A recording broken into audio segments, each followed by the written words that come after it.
സ്വാഗതം എല്ലാ പ്രേക്ഷകർക്കും 9 മണി വാർത്തയിലേക്ക്. വാർത്തകൾ വിശദമായി പരിശോധിക്കേണ്ട സമയമാണ്. നോക്കാം ആദ്യം ഈ മണിക്കൂറിലെ പ്രധാന തലക്കെട്ടുകൾ. സർക്കാർ സംഘടിപ്പിക്കുന്ന ന്യൂനപക്ഷ സംഗമത്തിൽ സമസ്തയിൽ ഭിന്നാഭിപ്രായം. സംഗമത്തിനെതിരെ സത്താർ പന്തല്ലൂർ. ഇടതു സർക്കാർ ജനങ്ങളെ ജാതി മത സമുദായ അടിസ്ഥാനത്തിൽ വേറിട്ട് കാണുന്നതെന്തിനെന്ന് ചോദ്യം. സംഗമം വർഗീയ ധ്രുവീകരണം ലക്ഷ്യമിടുന്നവർക്ക് അവസരമൊരുക്കുന്നു. കഴിഞ്ഞ ദിവസം സംഗമത്തെ SYS നേതാവ് മുസ്തഫ മുണ്ടുപാറ അനുകൂലിച്ചിരുന്നു.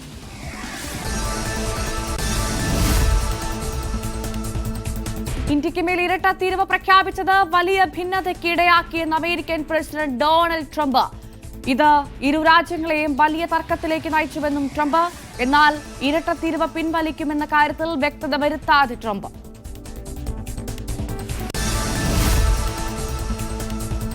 ദോഹയിലെ ഇസ്രായേൽ ആക്രമണത്തിന് പിന്നാലെ ഖത്തറിനെ അനുനയിപ്പിക്കാൻ അമേരിക്ക. ഖത്തർ പ്രധാനമന്ത്രിക്ക് US പ്രസിഡന്റ് ഡൊണാൾഡ് ട്രംപ് അത്താഴ വിരുന്ന് നൽകുമെന്ന് വൈറ്റ് ഹൌസ്.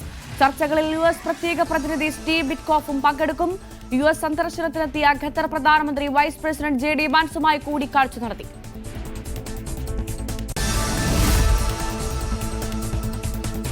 സുശീല കർക്കി നേപ്പാളിന്റെ ആദ്യ വനിതാ പ്രധാനമന്ത്രിയായി സത്യപ്രതിജ്ഞ ചെയ്തു. ജൻസി പ്രതിഷേധക്കാരുടെ പിന്തുണയോടെയാണ് അധികാരത്തിലേക്ക് എത്തിയത്. ഇടക്കാല സർക്കാരും സുശീലയുടെ നേതൃത്വത്തിൽ രൂപീകരിച്ചു. സർക്കാരിൽ പങ്കാളിയാകാതെ പ്രക്ഷോഭകാരികൾ.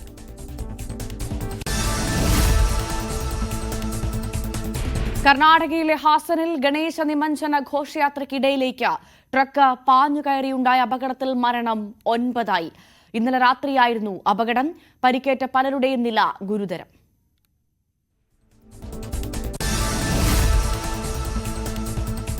തമിഴ്നാട് നിയമസഭാ തെരഞ്ഞെടുപ്പ് ലക്ഷ്യമിട്ട് TVK നേതാവ് വിജയുടെ ആദ്യ സംസ്ഥാന പര്യടനം ഇന്ന്.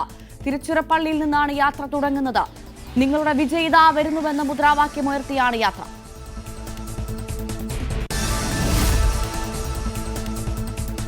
കോഴിക്കോട് തൊട്ടിൽപ്പാലം കുണ്ടുതോട്ടിൽ നാടൻ തോക്കുകളുമായി ഒരാൾ അറസ്റ്റിൽ. ആമ്പല്ലൂർ ഉണ്ണിയാണ് തൊട്ടിൽപ്പാലം പോലീസ് അറസ്റ്റ് ചെയ്തത്. 3 തോക്കുകളാണ് ഇയാളിൽ നിന്ന് പിടികൂടിയത്. വീടിനോട് ചേർന്നായിരുന്നു കള്ളത്തോക്ക് നിർമ്മാണം. കൂടുതൽ പ്രതികൾ ഉണ്ടോ എന്ന് അന്വേഷിക്കുമെന്ന് പോലീസ്.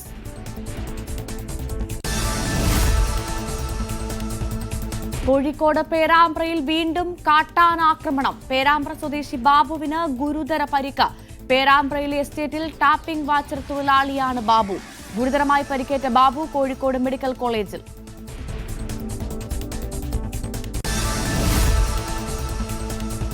ഇടുക്കി എഴുകും വയലിൽ കാറിന് തീപിടിച്ചു. ജിയോ ജോർജ് തേലാനി എന്ന ആളുടെ കാറാണ് ചിറ്റപ്പടി കയത്തിൽ വെച്ച് കത്തി നശിച്ചത്. പരിക്കേറ്റവരെ കട്ടപ്പനയിലെ സ്വകാര്യ ആശുപത്രിയിൽ പ്രവേശിപ്പിച്ചു.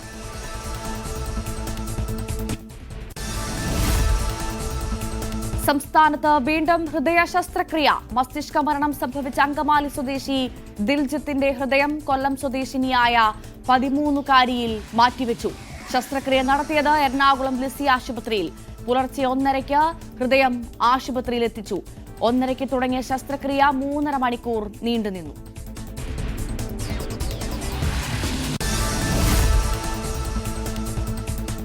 വിശദമായി നോക്കാം. സർക്കാർ സംഘടിപ്പിക്കുന്ന ന്യൂനപക്ഷ സംഗമത്തിൽ സമസ്ത പണ്ഡിതർക്ക് ഭിന്നാഭിപ്രായം. സംഗമത്തിനെതിരെ SKSS നേതാവ് സത്താർ പന്തല്ലൂർ രംഗത്ത് വന്നു. മലയാളികൾ ഒരുമിച്ച് വോട്ട് ചെയ്തത് അധികാര തുടർച്ച നേടിയ LDF സർക്കാർ ജനങ്ങളിലേക്ക് വരുമ്പോൾ ജാതിയും മതവും സമുദായവും ഒക്കെയായി വേറിട്ടു നിർത്തുന്നത് എന്തിനെന്നാണ് ചോദ്യം.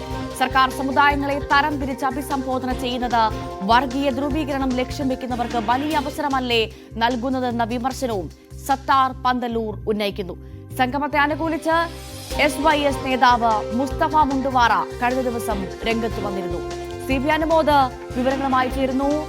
അനുമോദ്, വിഷയത്തിൽ സമസ്ത പണ്ഡിതർക്ക് തന്നെ 2 അഭിപ്രായം എന്നാണോ മനസ്സിലാക്കേണ്ടത്?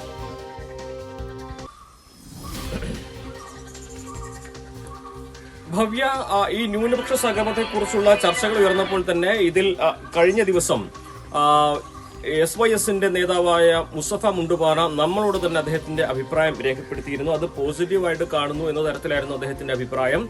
തെരഞ്ഞെടുപ്പ് അടുത്ത് നിൽക്കുമ്പോൾ ന്യൂനപക്ഷങ്ങൾക്ക് പറയാനുള്ളത് കേൾക്കാനുള്ള ഒരു അവസരമായിട്ട് ഇതിനെ ഉപയോഗിക്കണം. അത് സമസ്തയുടെ അഭിപ്രായം സമസ്തയാണ് പറയേണ്ടതെങ്കിലും വ്യക്തിപരമായിട്ട് അതിനെ സ്വാഗതം ചെയ്യുന്ന നിലപാടാണ് അദ്ദേഹം വ്യക്തമാക്കിയത്. എന്നാൽ ഇന്നിപ്പോൾ SKSSFന്റെ സംസ്ഥാന വൈസ് പ്രസിഡന്റായ സത്താർ പന്തലൂരാണ് അദ്ദേഹത്തിന്റെ അഭിപ്രായം ഫേസ്ബുക്കിൽ കുറിച്ചിരിക്കുന്നത്. ഇത് കൃത്യമായിട്ട് ഈ ഒരു നീക്കത്തിനെതിരായിട്ടുള്ള അഭിപ്രായമായിട്ട് തന്നെ വേണം കാണുവാൻ. ഇതിൽ പ്രത്യേകം അദ്ദേഹത്തിന്റെ അല്പം നീളമുള്ള ഫേസ്ബുക്ക് പോസ്റ്റിൽ അദ്ദേഹം കൃത്യമായിട്ട് കാര്യങ്ങൾ ഉന്നയിക്കുകയാണ്. ന്യൂനപക്ഷ സംഗമം സംഘടിപ്പിക്കുമ്പോൾ കഴിഞ്ഞ 9 വർഷം ന്യൂനപക്ഷങ്ങൾക്ക് വേണ്ടി ചെയ്ത കാര്യങ്ങൾ വിശദീകരിക്കണമെന്ന ചോദ്യം അദ്ദേഹം ഉയർത്തുന്നു. അതുപോലെ തന്നെ ന്യൂനപക്ഷങ്ങൾ എല്ലാം നേടുന്നുവെന്ന വ്യാജ പ്രചാരണത്തിന് നിജസ്ഥിതി ബോധ്യപ്പെടുത്താൻ സർക്കാർ ഈ സംഗമം ഉപയോഗിക്കണം. നിരന്തരം വിദ്വേഷ പ്രചാരണം നടത്തുന്ന വെള്ളാപ്പള്ളിയെ കയറൂരി വിടുകയും അദ്ദേഹത്തെ സ്തുതിക്കുകയും ചെയ്യുമ്പോൾ സർക്കാരിന്റെ ന്യൂനപക്ഷങ്ങളുടെ കരുതൽ അവരെ ബോധ്യപ്പെടുത്തേണ്ടതുണ്ടല്ലോ എന്ന വിമർശനമാണ് അദ്ദേഹം ഉന്നയിച്ചിരിക്കുന്നത്. അതുപോലെ തന്നെ മുന്നോക്ക സംവരണം നടപ്പാക്കിയത് എന്തുകൊണ്ടാണ് സംഭവിച്ചത്, ന്യൂനപക്ഷ സംവരണ അട്ടിമറികൾ തുടർക്കഥയായപ്പോൾ ന്യൂനപക്ഷ പിന്നോക്ക വിഭാഗങ്ങൾ അത് എങ്ങനെ ബാധിച്ചു തുടങ്ങിയ കാര്യങ്ങൾ ഉത്തരം പറയേണ്ടതുണ്ട്. ന്യൂനപക്ഷങ്ങൾക്ക് വേണ്ടി എത്ര തുക ചെലവഴിച്ചു, അതെങ്ങനെയാണ് ചെലവഴിച്ചത് തുടങ്ങി എല്ലാം അക്കമിട്ട് നിർത്തുന്ന തരത്തിലാകണം ന്യൂനപക്ഷ സംഗമം. അതല്ല ഓരോ സംഗമത്തിലും പ്രത്യേകം സൂചിപ്പിക്കലാണെങ്കിൽ അത് തിരിച്ചറിയാൻ പെട്ടെന്ന് കഴിയും എന്ന് അദ്ദേഹത്തിന്റെ അഭിപ്രായമായിട്ട് രേഖപ്പെടുത്തുകയാണ് ചെയ്യുന്നത്. ഇത് തെരഞ്ഞെടുപ്പ് മുന്നിൽ കണ്ടുകൊണ്ടുള്ള ഒരു നീക്കമാണെന്ന മുസ്ലിം ലീഗിന്റെ കഴിഞ്ഞ ദിവസത്തെ അഭിപ്രായത്തെ പിന്തുണയ്ക്കുന്ന തരത്തിൽ തന്നെയാണ് അദ്ദേഹത്തിന്റെ ഈ ഫേസ്ബുക്ക് പോസ്റ്റിലെ കുറിപ്പുകളെ നമുക്ക് വിശദീകരിക്കേണ്ടത്. അതായത് ഇതൊരു പോസിറ്റീവായിട്ടുള്ള നീക്കമായിട്ടല്ല അദ്ദേഹം കാണുന്നത്. ഇത് സംബന്ധിച്ച് സർക്കാരിന് ന്യൂനപക്ഷങ്ങൾക്കെതിരായിട്ട് ഈ സർക്കാർ ചെയ്ത കാര്യങ്ങൾ ഒരുപാടുണ്ടെന്നിരിക്കെ ഇപ്പോൾ തെരഞ്ഞെടുപ്പ് അടുത്തിരിക്കുന്ന സമയത്ത് ഇത്തരത്തിലൊരു സംഗമം നടത്തുന്നത് ഒരു തരത്തിൽ വോട്ട് ലക്ഷ്യമിട്ടുള്ള നീക്കമായിട്ട് തന്നെ. ജാതി മത സമുദായ ഭേദം എന്തിന് എന്ന് സത്താർ പന്തലൂർ ചോദിക്കുമ്പോൾ അതേ നിലപാട് തന്നെയാണോ സമസ്തയ്ക്കും, അല്ലെങ്കിൽ സമസ്ത പറഞ്ഞതാണോ സത്താർ പന്തലൂരിന്റെ വാക്കുകളായി നമ്മൾ കേട്ടത്? ഒരു ഔദ്യോഗിക നിലപാട് വന്നിട്ടുണ്ടോ സമസ്തയുടെ ഈ വിഷയത്തിൽ? സമസ്ത ഇക്കാര്യത്തിൽ ഔദ്യോഗികമായിട്ട് നിലപാട് പ്രഖ്യാപിച്ചിട്ടില്ല. അതിന് പ്രധാനപ്പെട്ട കാരണം സർക്കാരിന്റെ ഭാഗത്ത് നിന്ന് ഔദ്യോഗികമായിട്ട് ഈ കാര്യത്തിൽ ഒരു പ്രഖ്യാപനം ഉണ്ടായിട്ടില്ല എന്നത് തന്നെയാണ്. സർക്കാർ ഇക്കാര്യത്തിൽ ഇപ്പോഴും ഒരു പ്രഖ്യാപനം നടത്താത്ത സാഹചര്യത്തിൽ ഏതാണ് ഈ ഒരു യോഗത്തിന്റെ അല്ലെങ്കിൽ ഇത്തരം സംഗമത്തിന്റെ അജണ്ട എന്താണെന്ന് വ്യക്തമാക്കാതെ, ഇതിൽ ആരെല്ലാം പങ്കെടുക്കുന്നു, ആരെല്ലാം ക്ഷണിക്കുന്ന കാര്യത്തിൽ വ്യക്തമാക്കാതെ സമസ്ത ഇതിൽ അഭിപ്രായം പറയുകയില്ല. പ്രത്യേകിച്ച് സമസ്തയ്ക്ക് ഇതിൽ ക്ഷണം ലഭിച്ചാൽ അത് മാത്രമാണ് അതിൽ ഔദ്യോഗികമായിട്ടുള്ള സംസ്ഥയുടെ ഭാഗത്തുള്ള പ്രതികരണം ഉണ്ടാവുക. ഇപ്പോൾ പുറത്തു വരുന്നത് ഈ സംഗമത്തെക്കുറിച്ചുള്ള പലതരത്തിലുള്ള വാർത്തകളാണ്. അപ്പോൾ സ്വാഭാവികമായിട്ട് അതേക്കുറിച്ചുള്ള അഭിപ്രായങ്ങൾ വരുന്നത് വ്യക്തിപരമായിട്ടുള്ള നിലപാടുകളായിട്ട് തന്നെ വേണം കാണുവാൻ. സമസ്തയുടെ ഭാഗത്തുനിന്നും അത്തരത്തിൽ ഒരു ഔദ്യോഗിക പ്രഖ്യാപനം ഇക്കാര്യത്തിൽ വരാത്തതിന്റെ കാരണം സർക്കാരിന്റെ ഭാഗത്തുനിന്നും അത്തരത്തിൽ ഔദ്യോഗിക പ്രഖ്യാപനം നടക്കാത്തതും ഇതിൽ ക്ഷണം ലഭിക്കാത്തതുമാണ്. ഇതേ നിലപാട് തന്നെയാണ് മുസ്ലിം ലീഗിനും പറയാനുള്ളത്. അതായത് ഇക്കാര്യത്തിൽ സർക്കാരിന്റെ നിലപാട് ഔദ്യോഗികമായിട്ട് സർക്കാർ പ്രഖ്യാപിക്കട്ടെ, അതിനുശേഷം മതി ഇത്തരത്തിലുള്ള ഔദ്യോഗികമായിട്ടുള്ള നിലപാട് പ്രഖ്യാപനങ്ങൾ. പക്ഷെ നമുക്കറിയാം സമസ്തയിലെ എക്കാലവും ഈ സർക്കാരിന്റെ സമീപനത്തോടെ 2 നിലപാട് സ്വീകരിക്കുന്ന പണ്ഡിതരുണ്ട്. അതിൽ ഒരു വിഭാഗം സർക്കാരിനോട് അടുത്ത് നിൽക്കാൻ വേണ്ടിയുള്ള നിലപാടുകൾ എടുത്ത്, അതായത് സമസ്തയ്ക്ക് സർക്കാരിൽ നിന്ന് ലഭിക്കുന്ന ഒരു അംഗീകാരമായിട്ടും സമസ്തയുടെ നിലപാടുകൾ സർക്കാരിനെ ബോധ്യപ്പെടുത്താനുള്ള അവസരമായിട്ടും ഇതിനെ കാണണമെന്ന് പറയുമ്പോൾ സർക്കാരിന്റെ ഇത്തരത്തിലുള്ള ഇടതുപക്ഷ സർക്കാരിന്റെ രാഷ്ട്രീയ നീക്കങ്ങളെ അങ്ങനെ പിന്തുണയ്ക്കേണ്ടതില്ല എന്ന ഒരു നിലപാട് സ്വീകരിക്കുന്ന ലീഗ് അനുകൂല സമീപനമുള്ളവരുണ്ട്. ഇപ്പോൾ സത്താർ പന്തലൂരിന്റെ പോസ്റ്റൊക്കെ നമുക്ക് കാണുമ്പോൾ അത്തരത്തിൽ രണ്ടാമത് പറഞ്ഞ വിഭാഗത്തിൽപ്പെട്ട ആളുകൾ ചിന്തിക്കുന്ന അല്ലെങ്കിൽ അവർക്ക് പിന്തുണ നൽകുന്ന തരത്തിലുള്ള പോസ്റ്റുകൾ തന്നെയാണുള്ളത്. എന്താണെങ്കിലും സർക്കാരിന്റെ ഈ ഒരു നീക്കത്തിനെതിരെ സമസ്തയിലെ പണ്ഡിതർക്ക് ഭിന്നാഭിപ്രായമാണെന്ന കാര്യത്തിൽ അതാണ് അനുമോദ. തുടക്കം മുതൽ തന്നെ ന്യൂനപക്ഷ സംഗമവുമായി ബന്ധപ്പെട്ട് വലിയ വിമർശനങ്ങൾ പ്രതിപക്ഷത്തിന്റെ ഭാഗത്ത് നടക്കുമെന്ന് നമ്മൾ കേട്ടതാണ്. തദ്ദേശ നിയമസഭാ തെരഞ്ഞെടുപ്പ് ലക്ഷ്യമിട്ടുള്ള വർഗീയ ധ്രുവീകരണത്തിനാണ് സർക്കാർ ഒരുങ്ങുന്നത് എന്ന തടക്കത്തിലുള്ള വിമർശനങ്ങളടക്കം പ്രതിപക്ഷമടക്കം ഉന്നയിച്ച് നമ്മൾ കേട്ടു. അതേ സാഹചര്യത്തിലാണ് ഇപ്പോൾ ജാതിയും മതവും സമുദായവും ഒക്കെയായി വേറിട്ട് നിർത്തുന്നത് എന്തിനെന്ന ചോദ്യം സത്താർ പന്തലൂർ ഉന്നയിക്കുന്നത്. സ്വാഭാവികമായും 2 അഭിപ്രായം സമസ്തയിൽ നിന്ന് വന്നതോടുകൂടി തന്നെ സത്താർ പന്തലൂരിന്റെ അഭിപ്രായത്തിന് അവിടെ യോജിപ്പുണ്ടോ എന്ന കാര്യമൊക്കെ അറിയേണ്ടിയിരിക്കുന്നു. അത് വളരെ പ്രധാനമായിരിക്കുമല്ലേ?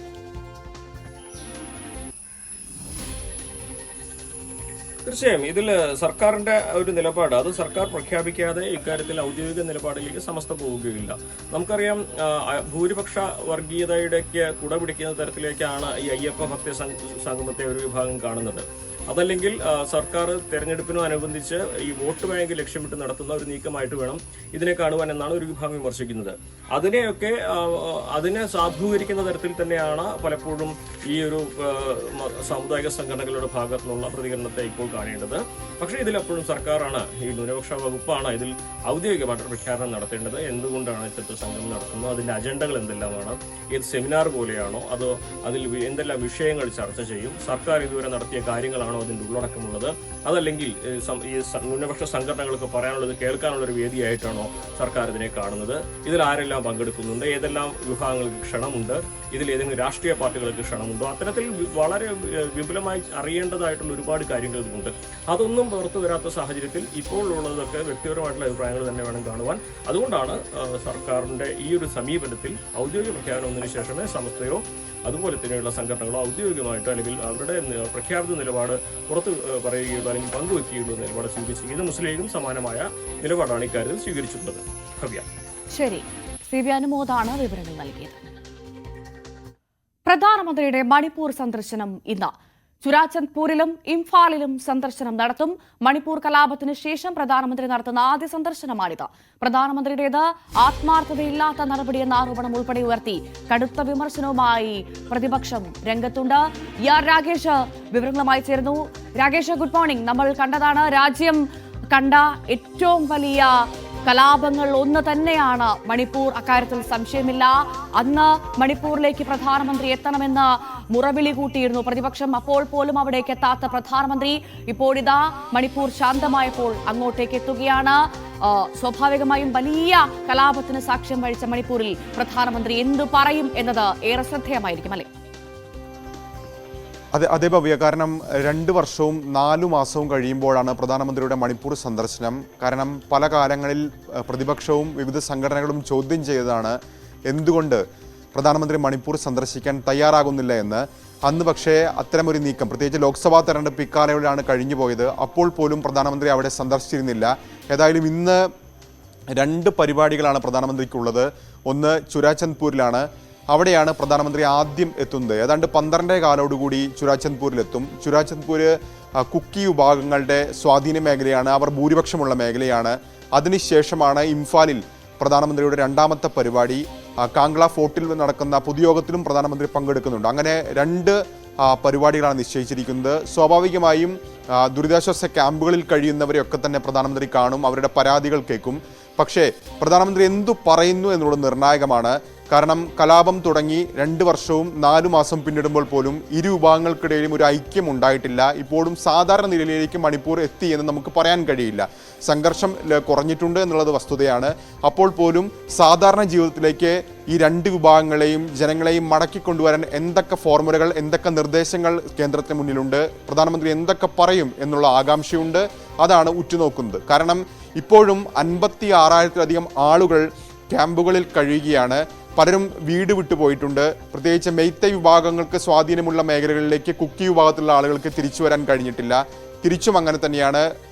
കുക്കികൾക്ക് സ്വാധീനമുള്ള മേഖലകളിൽ മെയ്തൈ വിഭാഗത്തിന് മടങ്ങി വരാൻ കഴിഞ്ഞിട്ടില്ല. അപ്പോൾ അവർക്കൊക്കെ തന്നെ പഴയ ജീവിതത്തിലേക്ക് മടങ്ങി വരാൻ എന്തൊക്കെ കാര്യങ്ങൾ കേന്ദ്രം ചെയ്യുമെന്ന കാര്യത്തിൽ ഇന്ന് മോദി പറയുന്നത് നിർണായകമായിരിക്കും. ഇതുകൂടാതെ പല കാര്യങ്ങളിലും വ്യക്തത ഇനിയും വരേണ്ടതുണ്ട്. കാരണം ഈ സംഘർഷം കുറഞ്ഞെങ്കിൽ പോലും ചർച്ച, ഒരുമിച്ചിരുത്തിയുള്ള ചർച്ച ഇതുവരെ നടന്നിട്ടില്ല. 2 സംഘടനകളുമായി, 2 വിഭാഗത്തിലുള്ള സംഘടനകളുമായി പ്രത്യേകം ചർച്ച നടത്തിയിട്ടുണ്ട് എന്നത് യാഥാർത്ഥ്യമാണ്. പക്ഷേ ഒരുമിച്ചിരുത്തി ഈ പ്രശ്നത്തിനൊരു പരിഹാരത്തിനുള്ള ഫോർമുലയിലേക്ക് അത്തരം ചില നിർദ്ദേശങ്ങൾ പ്രധാനമന്ത്രി മുന്നോട്ട് വെക്കുമോ തുടങ്ങിയ കാര്യങ്ങളൊക്കെ തന്നെ നിർണായകമാണ്. ഏതായാലും 3-4 മണിക്കൂറായിരിക്കും പ്രധാനമന്ത്രി സംസ്ഥാനത്ത് ചെലവഴിക്കുക. ഈ 2 ഇടങ്ങളിലും ഏതാണ്ട് 8,500 കോടി രൂപയുടെ വികസന പദ്ധതികളുടെ പ്രഖ്യാപനം നടത്തുമെന്ന് കേന്ദ്ര സർക്കാർ അറിയിച്ചിട്ടുണ്ട്. പ്രധാനമന്ത്രി തന്നെ അക്കാര്യം സാമൂഹ്യ മാധ്യമങ്ങളിലൂടെ അറിയിച്ചിട്ടുണ്ട്. ഏതാണ്ട് 7,200 കോടി രൂപയുടെ പദ്ധതികളുടെ പ്രഖ്യാപനം ചുരാചന്ദ്പൂരിൽ നടത്തും.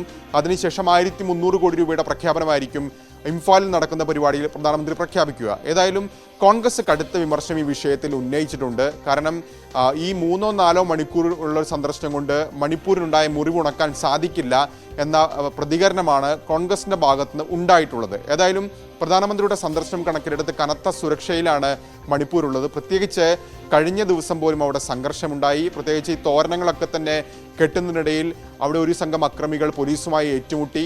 അവർ ഈ ഫ്ലക്സ് ബോർഡുകളൊക്കെ തന്നെ നശിപ്പിക്കുന്ന നിലയുണ്ടായിരുന്നു. അതുകൊണ്ട് തന്നെ സംസ്ഥാനത്ത് വലിയ സുരക്ഷയാണ് ഇപ്പോൾ ഒരുക്കിയിട്ടുള്ളത്. ഭവ്യ ചെറിയ രാകേഷാണ് വിവരങ്ങൾ നൽകിയത്. തമിഴ്നാട് നിയമസഭാ തെരഞ്ഞെടുപ്പ് ലക്ഷ്യമിട്ട് ടി.വി.കെ നേതാവ് വിജയുടെ ആദ്യ സംസ്ഥാന പര്യടനം ഇന്ന്. തിരുച്ചിറപ്പള്ളിയിൽ നിന്നാണ് യാത്ര തുടങ്ങുന്നത്. നിങ്ങളുടെ വിജയ് ഇതാ വരുന്നുവെന്ന മുദ്രാവാക്യം ഉയർത്തിയാണ് യാത്ര. വി ആർ കാർത്തിക് നൽകും വിവരങ്ങൾ. Karthik, good morning. നിങ്ങളുടെ വിജയ് ഇതാ വരുന്നു എന്നാണ് പറയുന്നത്. സ്വാഭാവികമായും വിജയ് എന്ന നടന്റെ, രാഷ്ട്രീയക്കാരന്റെ വ്യക്തിപ്രഭാവം വോട്ടാകുമെന്നുള്ള ലക്ഷ്യം മാത്രമായിരിക്കും ഇതിന് പിന്നിൽ. തീർച്ചയായിട്ടും പല സർവേ റിപ്പോർട്ടുകളും ഇതിനോടകം തന്നെ പ്രവചിക്കുന്നത് വരുന്ന നിയമസഭാ തെരഞ്ഞെടുപ്പിൽ തമിഴ്നാട്ടിൽ വിജയുടെ തമിഴക വെട്ടറിക്കഴകം ഏതാണ്ട് 15% വോട്ട് കരസ്ഥമാക്കിയേക്കും എന്നാണ്. എന്തായാലും നിയമസഭാ തെരഞ്ഞെടുപ്പിന് പാർട്ടിയെ സജ്ജമാക്കുകയാണ് വിജയ്. ആദ്യഘട്ടത്തിൽ 2 സംസ്ഥാന സമ്മേളനങ്ങൾ കഴിഞ്ഞു. അതിനുശേഷം അംഗത്വ വിതരണം. ഇന്നു മുതൽ സംസ്ഥാന പര്യടനം ആരംഭിക്കുകയാണ്. 38 ജില്ലകളിലൂടെയും ഈ പര്യടനം കടന്നു പോകും. ഇന്ന് തൃച്ചിയിൽ നിന്ന് ആരംഭിക്കുന്ന പര്യടനം പൊതുയോഗങ്ങൾ, അതോടൊപ്പം തന്നെ ശനി ഞായർ ദിവസങ്ങളിലടക്കം റാലികളടക്കം സംഘടിപ്പിച്ചുകൊണ്ടാണ് ഈ പര്യടനം മുന്നോട്ട് പോവുക. ഡിസംബർ 20-നാണ് സമാപനം. മധുരയിലാണ് സമാപനം. നേരത്തെ തന്നെ പല അഭ്യൂഹങ്ങളുമുണ്ട്. വിജയ് മധുര മണ്ഡലത്തിൽ മത്സരിക്കുമെന്ന തരത്തിൽ പല അഭ്യൂഹങ്ങളും ശക്തമായിരുന്നു. ആ പശ്ചാത്തലത്തിൽ കൂടി ഇതിന്റെ സമാപനം മധുരയിലാണ് എന്നത് വായിച്ചെടുക്കണം. എന്തായാലും ഈ നിയമസഭാ തെരഞ്ഞെടുപ്പ് മുന്നിൽ കണ്ടുള്ള തമിഴക വെട്ടറിക്കഴകത്തിന്റെ സംസ്ഥാന പര്യടനത്തിൽ പോലീസ് ചില നിയന്ത്രണങ്ങൾ ഏർപ്പെടുത്തിയിട്ടുണ്ട്. പല ഉപാധികളോടെയുമാണ് ഈ പര്യടനം അനുവദിച്ചിരിക്കുന്നത്. കുട്ടികളെയും ഗർഭിണികളെയും അടക്കം പങ്കെടുപ്പിക്കാൻ പാടില്ല. മാത്രമല്ല ഗതാഗതം തടസ്സപ്പെടുത്താൻ പാടില്ല. ഇത്തരത്തിൽ പല നിബന്ധനകളും പോലീസ് മുന്നോട്ട് വെച്ചിട്ടുണ്ട്. ഈ പോലീസ് മുന്നോട്ട് വെച്ച നിബന്ധനകളടക്കം രാഷ്ട്രീയ പ്രേരിതമാണ് എന്ന ആരോപണമാണ് വിജയ് ഇപ്പോൾ മുന്നോട്ട് വെക്കുന്നത്. എന്തായാലും DMK-യെയും അതോടൊപ്പം തന്നെ BJP-യെയും ശക്തമായി വിമർശിച്ചായിരുന്നു ആദ്യ 2 പൊതുസമ്മേളനങ്ങളിലും, അതായത് വില്ലുവാണ്ടി സമ്മേളനത്തിലും കഴിഞ്ഞ മധുരൈ സമ്മേളനത്തിലുമൊക്കെ വിജയുടെ വാക്കുകൾ. ഈ സംസ്ഥാന പര്യടനത്തിലും വിജയ് ലക്ഷ്യമിടുന്നത് അതുതന്നെയാകും. കുടുംബാധിപത്യത്തിനെതിരെയും വർഗീയതയ്ക്കുമെതിരെയും ഒക്കെയുള്ള പ്രചരണം കൂടിയാണ് ഇതിലൂടെ ലക്ഷ്യമിടുന്നത്. എന്തായാലും സർക്കാർ വിരുദ്ധ വോട്ടുകൾ അത് പരമാവധി തമിഴക വെട്ടറിക്കഴകത്തിന് കൊണ്ടുവരിക, ആ ലക്ഷ്യത്തോടു കൂടിയാണ് ഈ സംസ്ഥാന പര്യടനം ഇന്ന് ആരംഭിക്കുന്നത്. വരുന്ന നിയമസഭാ തെരഞ്ഞെടുപ്പിൽ അതുകൊണ്ട് തന്നെ വിജയ് തമിഴ്നാട്ടിൽ ഒരു ഗെയിം ചേഞ്ചർ ആകുമോ എന്നാണ് ഇപ്പോൾ ഇന്ത്യൻ രാഷ്ട്രീയം ഉറ്റുനോക്കുന്നതും. അതിലേക്ക് പാർട്ടിയെ സജ്ജമാക്കുകയാണ് വിജയ്. അതിന്റെ 3ാം ഘട്ട സംസ്ഥാന പര്യടനം ഇന്ന് ആരംഭിക്കുകയുമാണ്. ഭവ്യ, തീർച്ചയായും അത് തന്നെയാണ്. എന്തായാലും നിയമസഭാ തെരഞ്ഞെടുപ്പിലേക്ക് വിജയ് എന്ന തമിഴ്നാടിന്റെ സൂപ്പർ സ്റ്റാർ ഇറങ്ങുമ്പോൾ അത് അദ്ദേഹത്തിന്റെ വ്യക്തിപ്രഭാവം വോട്ടാകുമോ, അദ്ദേഹം ഒരു ഗെയിം ചേഞ്ചർ ആകുമോ എന്നത് തന്നെയാണ് അറിയാനുള്ളത്. കാത്തിരിക്കുന്നത്. വി ആർ കാർത്തികാണ് വിവരങ്ങൾ നൽകിയത്. തിരിച്ചെത്താൻ വളരെ വേഗം ചെറിയൊരിടവേളയ്ക്ക് ശേഷം.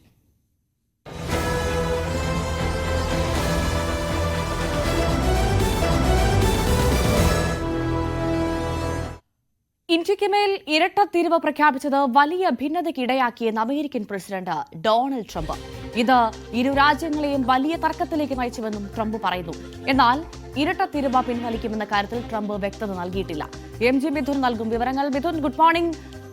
ട്രംപിന് വൈകി വന്ന തിരിച്ചറിവ് എന്ന് പറയാമോ ഈ വിഷയം?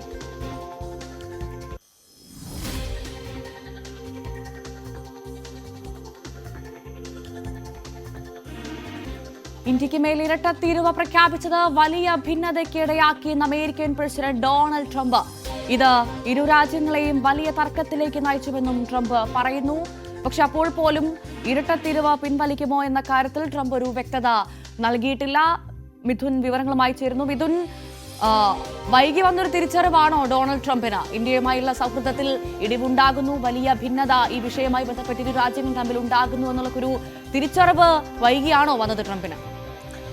ഇത് സംബന്ധിച്ചൊരു വ്യക്തത ഡൊണാൾഡ് ട്രംപ് നൽകുന്നില്ല എന്നുള്ളത് തന്നെയാണ്. തീരുവ പ്രഖ്യാപനത്തിൽ അല്ലെങ്കിൽ അത് അടിച്ചേൽപ്പിച്ചിട്ടുള്ള ഇരട്ട തീരുവ അത് പിൻവലിക്കുമോ എന്നുള്ള കാര്യത്തിൽ പോലും ഒരു സൂചന പോലും ട്രംപ് ഇക്കാര്യത്തിൽ നൽകുന്നില്ല എന്നുള്ളതാണ്. പക്ഷേ ഈ തീരുവ പ്രഖ്യാപിച്ചതിൽ ഇരു രാജ്യങ്ങൾക്കും ഇടയിൽ ചില ഭിന്നതകളുണ്ടായി, തർക്കങ്ങൾക്ക് ഇടയാക്കി എന്നുള്ള രീതിയിലുള്ള ഒരു തുറന്നു പറച്ചിൽ, ഒരു കുറ്റസമ്മതം ഈ ഡൊണാൾഡ് ട്രംപിന്റെ ഭാഗത്തുനിന്ന് ഉണ്ടാകുന്നു എന്നുള്ളതാണ് ഏറ്റവും പ്രധാനപ്പെട്ട കാര്യം. അടുത്തിടെ നമുക്കറിയാം ഈ വ്യാപാര ചർച്ചകളുമായി ബന്ധപ്പെട്ടുള്ള കാര്യങ്ങൾ കാര്യങ്ങളിൽ വീണ്ടും ഇന്ത്യയുമായി സൗഹൃദത്തിലാണ്, ഇന്ത്യ സൗഹൃദത്തിലുള്ള രാജ്യമാണ്. അതുകൊണ്ട് തന്നെ ആ ചർച്ചകൾ വൈകാതെ തന്നെ നടക്കും, അത് വൈകാതെ തന്നെ പരിഹരിച്ച് മുന്നോട്ട് പോകാൻ സാധിക്കുകയും ചെയ്യുമെന്നുള്ളൊരു പരാമർശം ഡൊണാൾഡ് ട്രംപിന്റെ ഭാഗത്തു നിന്നുണ്ടായിരുന്നു. അത്തരത്തിലൊരു മഞ്ഞുരുക്കത്തിലേക്ക് കാര്യങ്ങൾ എത്തുകയും ചെയ്താണ്. പിന്നാലെ നരേന്ദ്രമോദിയും അത് സ്വാഗതം ചെയ്യുകയും ഒപ്പം തന്നെ ഉടനടി തന്നെ അതിന്റെ നടപടികളിലേക്ക് കടക്കുമെന്ന് അറിയിക്കുകയും ചെയ്തു. പിന്നാലെ പീയൂഷ് ഗോയലും സംഘവും അമേരിക്ക വരുന്ന ആഴ്ച സന്ദർശിക്കാനിരിക്കുകയാണ്. അതിന്റെ 6ാം ഘട്ട ചർച്ചയെന്നും കൂടി നമുക്കതിനെ വിശേഷിപ്പിക്കാനാവുകയും ചെയ്യും. അങ്ങനെ വ്യാപാര മേഖലയിലെ ചർച്ചകൾ പുരോഗമിക്കുന്നതിനിടെ ഈ ഇരട്ട തീരുവ പ്രഖ്യാപനവുമായി ബന്ധപ്പെട്ടുള്ള അനിശ്ചിതത്വങ്ങൾ, അതുമായി ബന്ധപ്പെട്ടുള്ള തർക്കങ്ങൾ, അതിലൊക്കെ ഒരു പരിഹാരമാകുമെന്ന് തന്നെയാണ് ഏവരും കരുതുകയും ചെയ്യുന്നത്. പക്ഷേ നിലവിലെ സാഹചര്യത്തിൽ ഒരു വിട്ടുവീഴ്ചയ്ക്ക് ഇന്ത്യ കൂടി തയ്യാറാകണം എന്നുള്ളതാണ് ട്രംപ് മുന്നോട്ട് വെക്കുന്നത്. ഈ ഒരു പരാമർശം നടത്തുമ്പോൾ പോലും തന്നെ എന്തുകൊണ്ടാണ് ഈ അധിക തീരുവ ഈടാക്കാനുള്ള തീരുമാനത്തിലേക്ക് എത്തിയെന്ന കാര്യം കൂടി പറയുന്നു. റഷ്യയിൽ നിന്ന് ഇങ്ങനെ എണ്ണ വാങ്ങിക്കുന്നത് അത് ഇന്ത്യ നിർത്തണമെന്നുള്ളൊരു ആവശ്യം മുന്നോട്ട് വെച്ചു. അതിൽ നിന്ന് ഒരു തരത്തിലും ഒരടി പോലും പിന്നോട്ട് പോകില്ല എന്ന് ഇന്ത്യ നിലപാടെടുത്തതോടുകൂടിയാണ് ഇങ്ങനെ ഒരു നടപടിയിലേക്ക്, അത് എളുപ്പമല്ലായിരുന്നു ആ ഒരു നടപടി സ്വീകരിച്ചത്, എങ്കിൽ പോലും തന്നെ അങ്ങനെ ഒരു നടപടിയിലേക്ക് എത്തിയത് അതുകൊണ്ടാണ് എന്നുകൂടിയാണ് ട്രംപ് പറഞ്ഞു വെക്കുന്നത്. എന്തായാലും നിലവിലെ സാഹചര്യത്തിൽ ഇനി ഏത് തരത്തിലെ തീരുമാനമാവും ട്രംപിന്റെ ഭാഗത്തുനിന്ന് ഉണ്ടാകാൻ പോകും? ഒരുപക്ഷേ ഇതിൽ നിന്ന് പിന്നോട്ട് പോകുമോ? ഒരുപക്ഷേ മുൻപ് മറ്റു രാജ്യങ്ങൾക്ക് അടിച്ചേൽപ്പിച്ചതുപോലെ പിന്നീട് ആ തീരുവയിൽ നിന്ന് പിന്നോട്ട് പോവുകയും അത് കുറച്ചൊക്കെ നൽകുന്നത് മിഥുൻ ഈ വിഷയത്തിൽ ഒരു തിരിച്ചറിവ് ട്രംപിന് വന്ന സാഹചര്യത്തിൽ ഇരട്ട തീരുവ പിൻവലിക്കാനുള്ള സാധ്യത ഉണ്ട്, അത് തള്ളിക്കളയാൻ സാധിക്കില്ല അല്ലേ?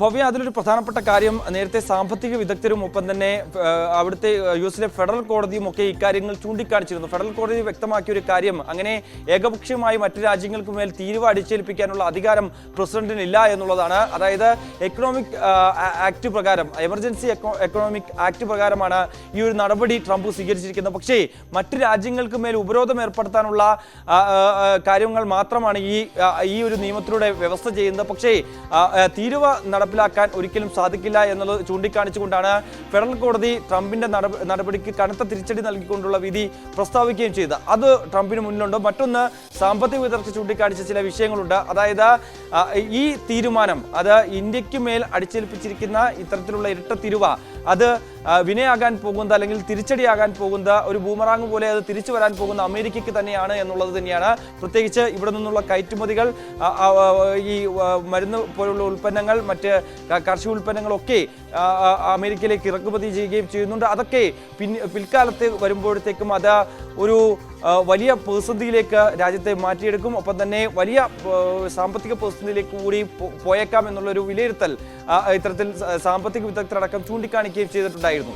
അതൊക്കെ മുന്നിൽ കണ്ടുകൊണ്ട് തന്നെ ആയിരിക്കാം ഒരുപക്ഷെ ഇങ്ങനെ ഒരു തീരുമാനം, അല്ലെങ്കിൽ ട്രംപ് ഇപ്പോഴും പറയുന്നില്ല ഈ ഒരു തീരുമാനത്തിൽ നിന്ന് പിന്നോട്ട് പോകുന്നു എന്ന്. പക്ഷേ അത് അടിച്ചേൽപ്പിക്കാനുണ്ടായ സാഹചര്യം, ആ സാഹചര്യത്തിൽ ഉരുത്തിരിഞ്ഞിട്ടുള്ള പിന്നീടുണ്ടായിട്ടുള്ള പ്രശ്നങ്ങൾ, അതൊക്കെയാണ് ഇപ്പോഴും ട്രംപ് പറഞ്ഞു വെക്കുകയും ചെയ്തത്. എന്തായാലും നേരത്തെ ഈ വ്യാപാര ചർച്ചകൾ ഇനി ഉണ്ടാകില്ല എന്ന് പറഞ്ഞ ട്രംപ് അതിൽ നിന്ന് വ്യത്യസ്തമായ നിലപാട് സ്വീകരിക്കുന്നു. ഒരു ദിവസവും പറയുന്നതല്ല, മറ്റൊരു ദിവസം ട്രംപ് സ്വീകരിക്കുന്ന നടപടി, പിന്നാലെ വേറൊരു കാര്യങ്ങൾ പറയും, അതിനുശേഷം മറ്റു നടപടികൾ സ്വീകരിക്കും. അങ്ങനെയുള്ള ഒരു കാഴ്ചയാണ് സമീപകാലത്ത് നമ്മൾ കണ്ടുകൊണ്ടിരിക്കുകയും ചെയ്യുന്നത്. അതുകൊണ്ട് തന്നെ ട്രംപ് ആയതുകൊണ്ട് തന്നെ ഇക്കാര്യത്തിൽ എന്ത് നിലപാട് സ്വീകരിച്ചാലും അത്ഭുതപ്പെടാനില്ല എന്നുള്ളത് തന്നെയാണ് ഈ ഒരു ഘട്ടത്തിൽ. എന്തായാലും പക്ഷേ ഒരു പ്രതീക്ഷ നൽകുന്ന വാക്കുകൾ കൂടിയായി നമുക്കിതിനെ കണക്കാക്കാം. ഈ 50% തീരുവയിൽ നിന്ന് ഒരു പക്ഷേ പിന്നോട്ട് പോയേക്കാം എന്നും നമുക്ക് കരുതേണ്ടിയിരിക്കുന്നു ഈ ഒരു ഘട്ടത്തിൽ. ശരി, MC മിഥുനാണ് വിവരങ്ങൾ നൽകിയത്. മിഥുൻ തുടരുക, മറ്റൊരു വാർത്തയുടെ വിവരങ്ങൾ കൂടി അറിയേണ്ടതുണ്ട്. ദോഹയിലെ ഇസ്രായേൽ ആക്രമണത്തിന് പിന്നാലെ ഖത്തറിനെ അനുനയിപ്പിക്കാൻ അമേരിക്ക. ഖത്തർ പ്രധാനമന്ത്രിക്ക് US പ്രസിഡന്റ് ഡൊണാൾഡ് ട്രംപ് അത്താഴ വിരുന്ന് നൽകുമെന്ന് വൈറ്റ് ഹൌസ് വ്യക്തമാക്കി. ചർച്ചകളിൽ US പ്രത്യേക പ്രതിനിധി സ്റ്റീവ് വിറ്റ്കോഫും പങ്കെടുക്കും. US സന്ദർശനത്തിലെത്തിയ ഖത്തർ പ്രധാനമന്ത്രി വൈസ് പ്രസിഡന്റ് JD വാൻസുമായി കൂടിക്കാഴ്ച നടത്തി. മിഥുൻ വിവരങ്ങളുമായി തുടരുന്നു. മിഥുൻ, നമ്മൾ കണ്ടതാണ് ലോകരാഷ്ട്രങ്ങൾ ഒന്നടങ്കം ഇസ്രായേലിനെതിരെ തിരിഞ്ഞത്. ഇസ്രായേലിനെ ഇത്രനാൾ ചേർത്ത് പിടിച്ച അമേരിക്കയ്ക്ക് പോലും തിരിച്ചു പറയേണ്ട സാഹചര്യമുണ്ടായി. ഇപ്പോഴിതാ ഒരു അനുനയ നീക്കത്തിന്, ഒരു മധ്യസ്ഥ ശ്രമത്തിന് മുതിരുകയാണ് അമേരിക്ക എന്ന് മനസ്സിലാക്കാം, അല്ലെ, അത്താഴ വിരുന്നിലൂടെ? ഭവ്യ, പ്രത്യേകിച്ച് ഈ അറബ് രാഷ്ട്രങ്ങളെയൊക്കെ അനുനയിപ്പിക്കേണ്ടത് ട്രംപിന്റെ കൂടി ഒരു ആവശ്യം തന്നെയാണ്. പ്രത്യേകിച്ച് നമുക്കറിയാം അറബ് രാഷ്ട്രങ്ങൾ അമേരിക്കയ്ക്ക് നൽകുന്ന പിന്തുണ, ഒപ്പം തന്നെ അങ്ങനെ ഒരു പിന്തുണ അമേരിക്കയുടെ ഭാഗത്തുനിന്ന് ഉണ്ടാകുമ്പോൾ പോലും മറ്റ് രാഷ്ട്രങ്ങളിൽ നിന്ന്, പ്രത്യേകിച്ച് ഇസ്രായേൽ പോലുള്ള രാഷ്ട്രങ്ങളിൽ നിന്ന് തങ്ങളുടെ മേലേക്ക് ഒരു അറ്റാക്ക് ഉണ്ടാകാനുള്ള സാധ്യത വളരെ വിരളമാവുകയും ചെയ്ത ഒരു പശ്ചാത്തലമുണ്ട്. പക്ഷേ അതിനെല്ലാം കനത്ത തിരിച്ചടി നൽകിക്കൊണ്ടായിരുന്നു ഇസ്രായേലിന്റെ ഒരു അപ്രതീക്ഷിതമായിട്ടുള്ള ഒരു ആക്രമണം ഉണ്ടാവുകയും അത് അറബ് രാഷ്ട്രങ്ങൾക്കിടയിൽ വലിയ രീതിയിലുള്ള ഭീതി പരത്തുകയും ഒപ്പം തന്നെ അമേരിക്ക ഒപ്പം ഉണ്ടായിട്ട് പോലും തന്നെ അമേരിക്കയുമായി സഖ്യത്തിൽ നിൽക്കുന്ന രാഷ്ട്രങ്ങൾക്ക് നേരെ ഇസ്രായേലിന്റെ ആക്രമണം ഉണ്ടാകുന്നത് ഒരു തരത്തിലും അംഗീകരിക്കാൻ സാധിക്കില്ല എന്നുള്ള നിലപാടിൽ തന്നെയാണ് ഖത്തറടക്കമുള്ള രാജ്യങ്ങളുള്ളത്. അതുകൊണ്ട് തന്നെ ഉച്ചകോടി വിളിച്ചിരിക്കുകയാണ്. തിങ്കളാഴ്ചയാണ് ഉച്ചകോടി ചേരാനിരിക്കുകയും ചെയ്യുന്നത്. ഇസ്രായേലിനെതിരെ ഏത് തരത്തിലുള്ള നടപടി സ്വീകരിക്കണമെന്ന് തീരുമാനിക്കുന്നതിന് വേണ്ടിയാണ് അറബ് രാഷ്ട്രങ്ങൾ ഒത്തുകൂടുകയും ചെയ്യുന്നത്. ഈ ഒരു പശ്ചാത്തലത്തിൽ കൂടി നേരത്തെ ഖത്തർ അമീറിനെ ഫോണിൽ വിളിച്ച് ഡൊണാൾഡ് ട്രംപ് ചില കാര്യങ്ങൾ സംസാരിക്കുകയും ചെയ്തിരുന്നു. ഇനി ഒരു തരത്തിലുമുള്ള ആക്രമണം ഇസ്രായേലിന്റെ ഭാഗത്ത് നിന്ന് ഖത്തറിന്റെ മണ്ണിൽ ഉണ്ടാകില്ല എന്നുള്ള ഉറപ്പ് അമേരിക്കൻ പ്രസിഡന്റ് നൽകുകയും ചെയ്തിരുന്നു. പക്ഷേ അതിൽ ഒന്നും തന്നെ ഈ ഒരു മധ്യസ്ഥ ചർച്ചകൾക്ക് വീണ്ടും ഖത്തർ ഇടനിൽക്കുമോ? പ്രത്യേകിച്ച് നമുക്കറിയാം ഗാസയിലെ ഈ കൂട്ടക്കുരുതി ഇങ്ങനെ അനന്തമായി നീണ്ടു പോയിക്കൊണ്ടിരിക്കുകയാണ്. വെടിനിർത്തൽ കരാറിലേക്ക് എത്തേണ്ട സാഹചര്യമൊക്കെ ഉരുത്തിരിഞ്ഞ് വന്നുകൊണ്ടിരിക്കുകയായിരുന്നു. പക്ഷേ ആ സമയത്താണ് അപ്രതീക്ഷിതമായി ഇസ്രായേലിന്റെ ആക്രമണം ഉണ്ടാവുകയും ചെയ്തത്. അത് മുന്നിൽ കണ്ടുകൊണ്ട് ഇനി ഖത്തർ ഈ മധ്യസ്ഥ ചർച്ചകളിൽ നിന്ന് പിന്നോട്ട് പോകുമോ എന്നുള്ള ഒരു ആശങ്ക നിലനിൽക്കുകയും ചെയ്യുന്നുണ്ട്. അതുകൊണ്ട് തന്നെയാണ് ഖത്തറിനെ അനുനയിപ്പിക്കാനുള്ള ഒരു നീക്കം ഇപ്പോൾ സമമായ ശ്രമം എന്ന രീതിയിൽ അമേരിക്കൻ പ്രസിഡന്റ് ഭാഗത്തു നിന്നും ഉണ്ടാകുന്നത്. അടുത്ത ആഴ്ചയായിരിക്കും ഒരുപക്ഷെ ഖത്തർ പ്രധാനമന്ത്രിയുമായി അത്താഴ വിരുന്നിൽ ഡൊണാൾഡ് ട്രംപ് പങ്കെടുക്കുക. അതിനുശേഷം കൂടിക്കാഴ്ച നടക്കും. ആ കൂടിക്കാഴ്ചയിൽ നിർണായക തീരുമാനങ്ങളൊക്കെ കൈക്കൊള്ളുകയും ചെയ്യും. ഇന്നലെ ഇപ്പോൾ ഖത്തർ പ്രധാനമന്ത്രി US സന്ദർശന വേളയിലാണ്. 2 ദിവസത്തെ സന്ദർശനത്തിനായി അദ്ദേഹം അമേരിക്കയിൽ എത്തുകയും ചെയ്തിരുന്നു. ഇന്നലെ JD വാൻസുമായി, വൈസ് പ്രസിഡന്റ് JD വാൻസുമായി അദ്ദേഹം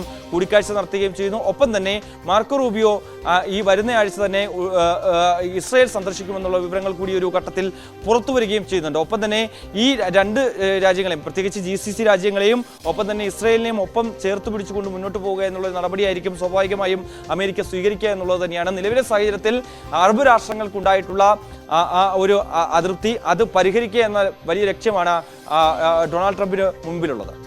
തീർച്ചയായും അത്താഴ വിരുന്നിൽ അനുനയമുണ്ടാകുമോ? ഖത്തർ എന്ത് നിലപാട് സ്വീകരിക്കുമെന്ന കാര്യങ്ങളൊക്കെ വളരെ പ്രസക്തം തന്നെയാണ്. എന്തായാലും കാത്തിരിക്കാം. MC മിഥുനാണ് വിവരങ്ങൾ നൽകിയത്. സുശീല കർക്കി നേപ്പാളിന്റെ ആദ്യ വനിതാ പ്രധാനമന്ത്രിയായി സത്യപ്രതിജ്ഞ ചെയ്തു. ജൻസി പ്രതിഷേധക്കാരുടെ പിന്തുണയോടുകൂടിയാണ് അധികാരത്തിലേക്ക് എത്തിയത്. ഇടക്കാല സർക്കാരും സുശീലയുടെ നേതൃത്വത്തിൽ രൂപീകരിച്ചു. 6 മാസത്തിനുള്ളിൽ രാജ്യത്ത് പൊതു തിരഞ്ഞെടുപ്പ് നടത്താൻ രാഷ്ട്രപതി ഭവനിൽ ചേർന്ന ക്യാബിനറ്റ് യോഗത്തിൽ തീരുമാനമായി. അതേസമയം ജൻസി പ്രക്ഷോഭകാരികൾ പുതിയ ക്യാബിനറ്റിന്റെ ഭാഗമായില്ല. പകരം സ്ഥിതിഗതികൾ നിരീക്ഷിക്കുമെന്ന് അറിയിച്ചു. നേപ്പാളിലെ പുതിയ രാഷ്ട്രീയ സാഹചര്യം ഇന്ത്യയും സൂക്ഷ്മമായി നിരീക്ഷിക്കുകയാണ്.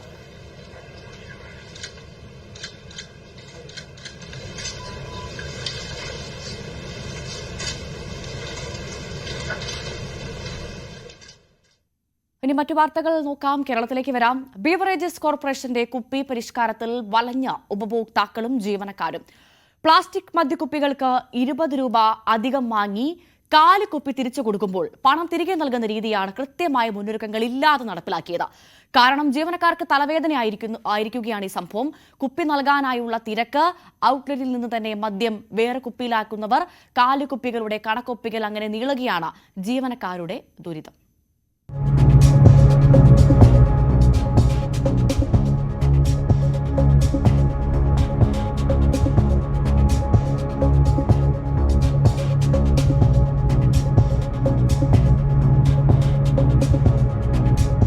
ബെവ്കോയുടെ പുത്തൻ പരിഷ്കാരം ചില ഉപഭോക്താക്കൾ ഇങ്ങനെയാണ് മറികടക്കുന്നത്. ഔട്ട്ലെറ്റിലേക്ക് 4 കുപ്പിയുമായി എത്തിയാൽ 20 രൂപ ഇങ്ങനെ ലാഭിക്കാം.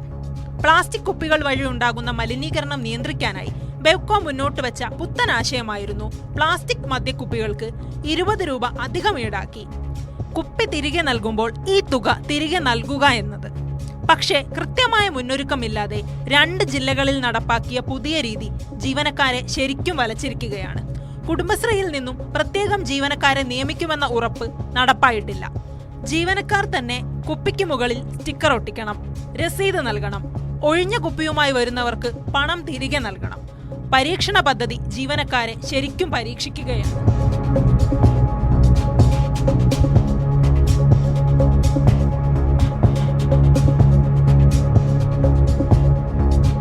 മുൻപ് ക്യൂ നിൽക്കാതെ മദ്യം വാങ്ങാൻ കഴിഞ്ഞിരുന്ന തിരുവനന്തപുരത്തെ പല ഔട്ട്ലെറ്റുകളിലും ഇപ്പോൾ രാത്രി സമയങ്ങളിൽ നീണ്ട ക്യൂ അനുഭവപ്പെടുന്നുണ്ട്. ഒരു ദിവസത്തെ മദ്യം വിൽപ്പനയുടെ കണക്കെടുക്കുന്നതിനൊപ്പം തിരിച്ചെത്തിയ കുപ്പികളുടെ കണക്കും രേഖപ്പെടുത്തണം. ഇതും ജീവനക്കാർക്ക് ഇരുട്ടടിയാണ്. ശേഖരിക്കുന്ന കുപ്പികൾ ഇതുവരെ ഔട്ട്ലെറ്റുകളിൽ നിന്ന് മാറ്റിയിട്ടില്ല. ഇതും പ്രതിസന്ധി സൃഷ്ടിക്കുന്നുണ്ട്. 6 മണി മുതൽ 9 മണി വരെ ആണ് 60% കസ്റ്റമറും ഈ മദ്യം വാങ്ങാനായിട്ട് നമ്മുടെ ഷോപ്പിലേക്ക് എത്തുന്നത്. അപ്പോൾ അവർക്കത് വേഗത്തിൽ കൊടുക്കാനായിട്ട് ഇപ്പോൾ സാധിക്കുന്നില്ല. കാരണം ഈ ബില്ലിന് പുറമെ ഒരു ബോട്ടലിന്, പ്ലാസ്റ്റിക് ബോട്ടലിന് 20 രൂപ, അത് എല്ലാ ബോട്ടലുകളിലും, അത് 160 രൂപ മുതൽ മുകളിലോട്ട് വരുന്ന എല്ലാ ബോട്ടലുകളിലും 20 രൂപ ഞങ്ങൾക്ക് ഈടാക്കേണ്ടി വരുന്നുണ്ട് പ്ലാസ്റ്റിക് ബോട്ടലുകൾ. അപ്പൊ അതിന് സ്റ്റിക്കർ ആ നിമിഷമാണ് നമുക്ക് ഒട്ടിക്കേണ്ടി വരുന്നത്. അത് ഒട്ടിച്ചതിന് ശേഷം ഒരു റെസിപ്റ്റ് കൂടി അവർക്ക് നൽകുന്നുണ്ട്. ഈ കുപ്പി തിരിച്ചു കൊണ്ടുവരുമ്പോൾ അവർക്ക് ഞങ്ങൾ ആ 20 രൂപ തിരിച്ചു കൊടുക്കുന്നുണ്ട്.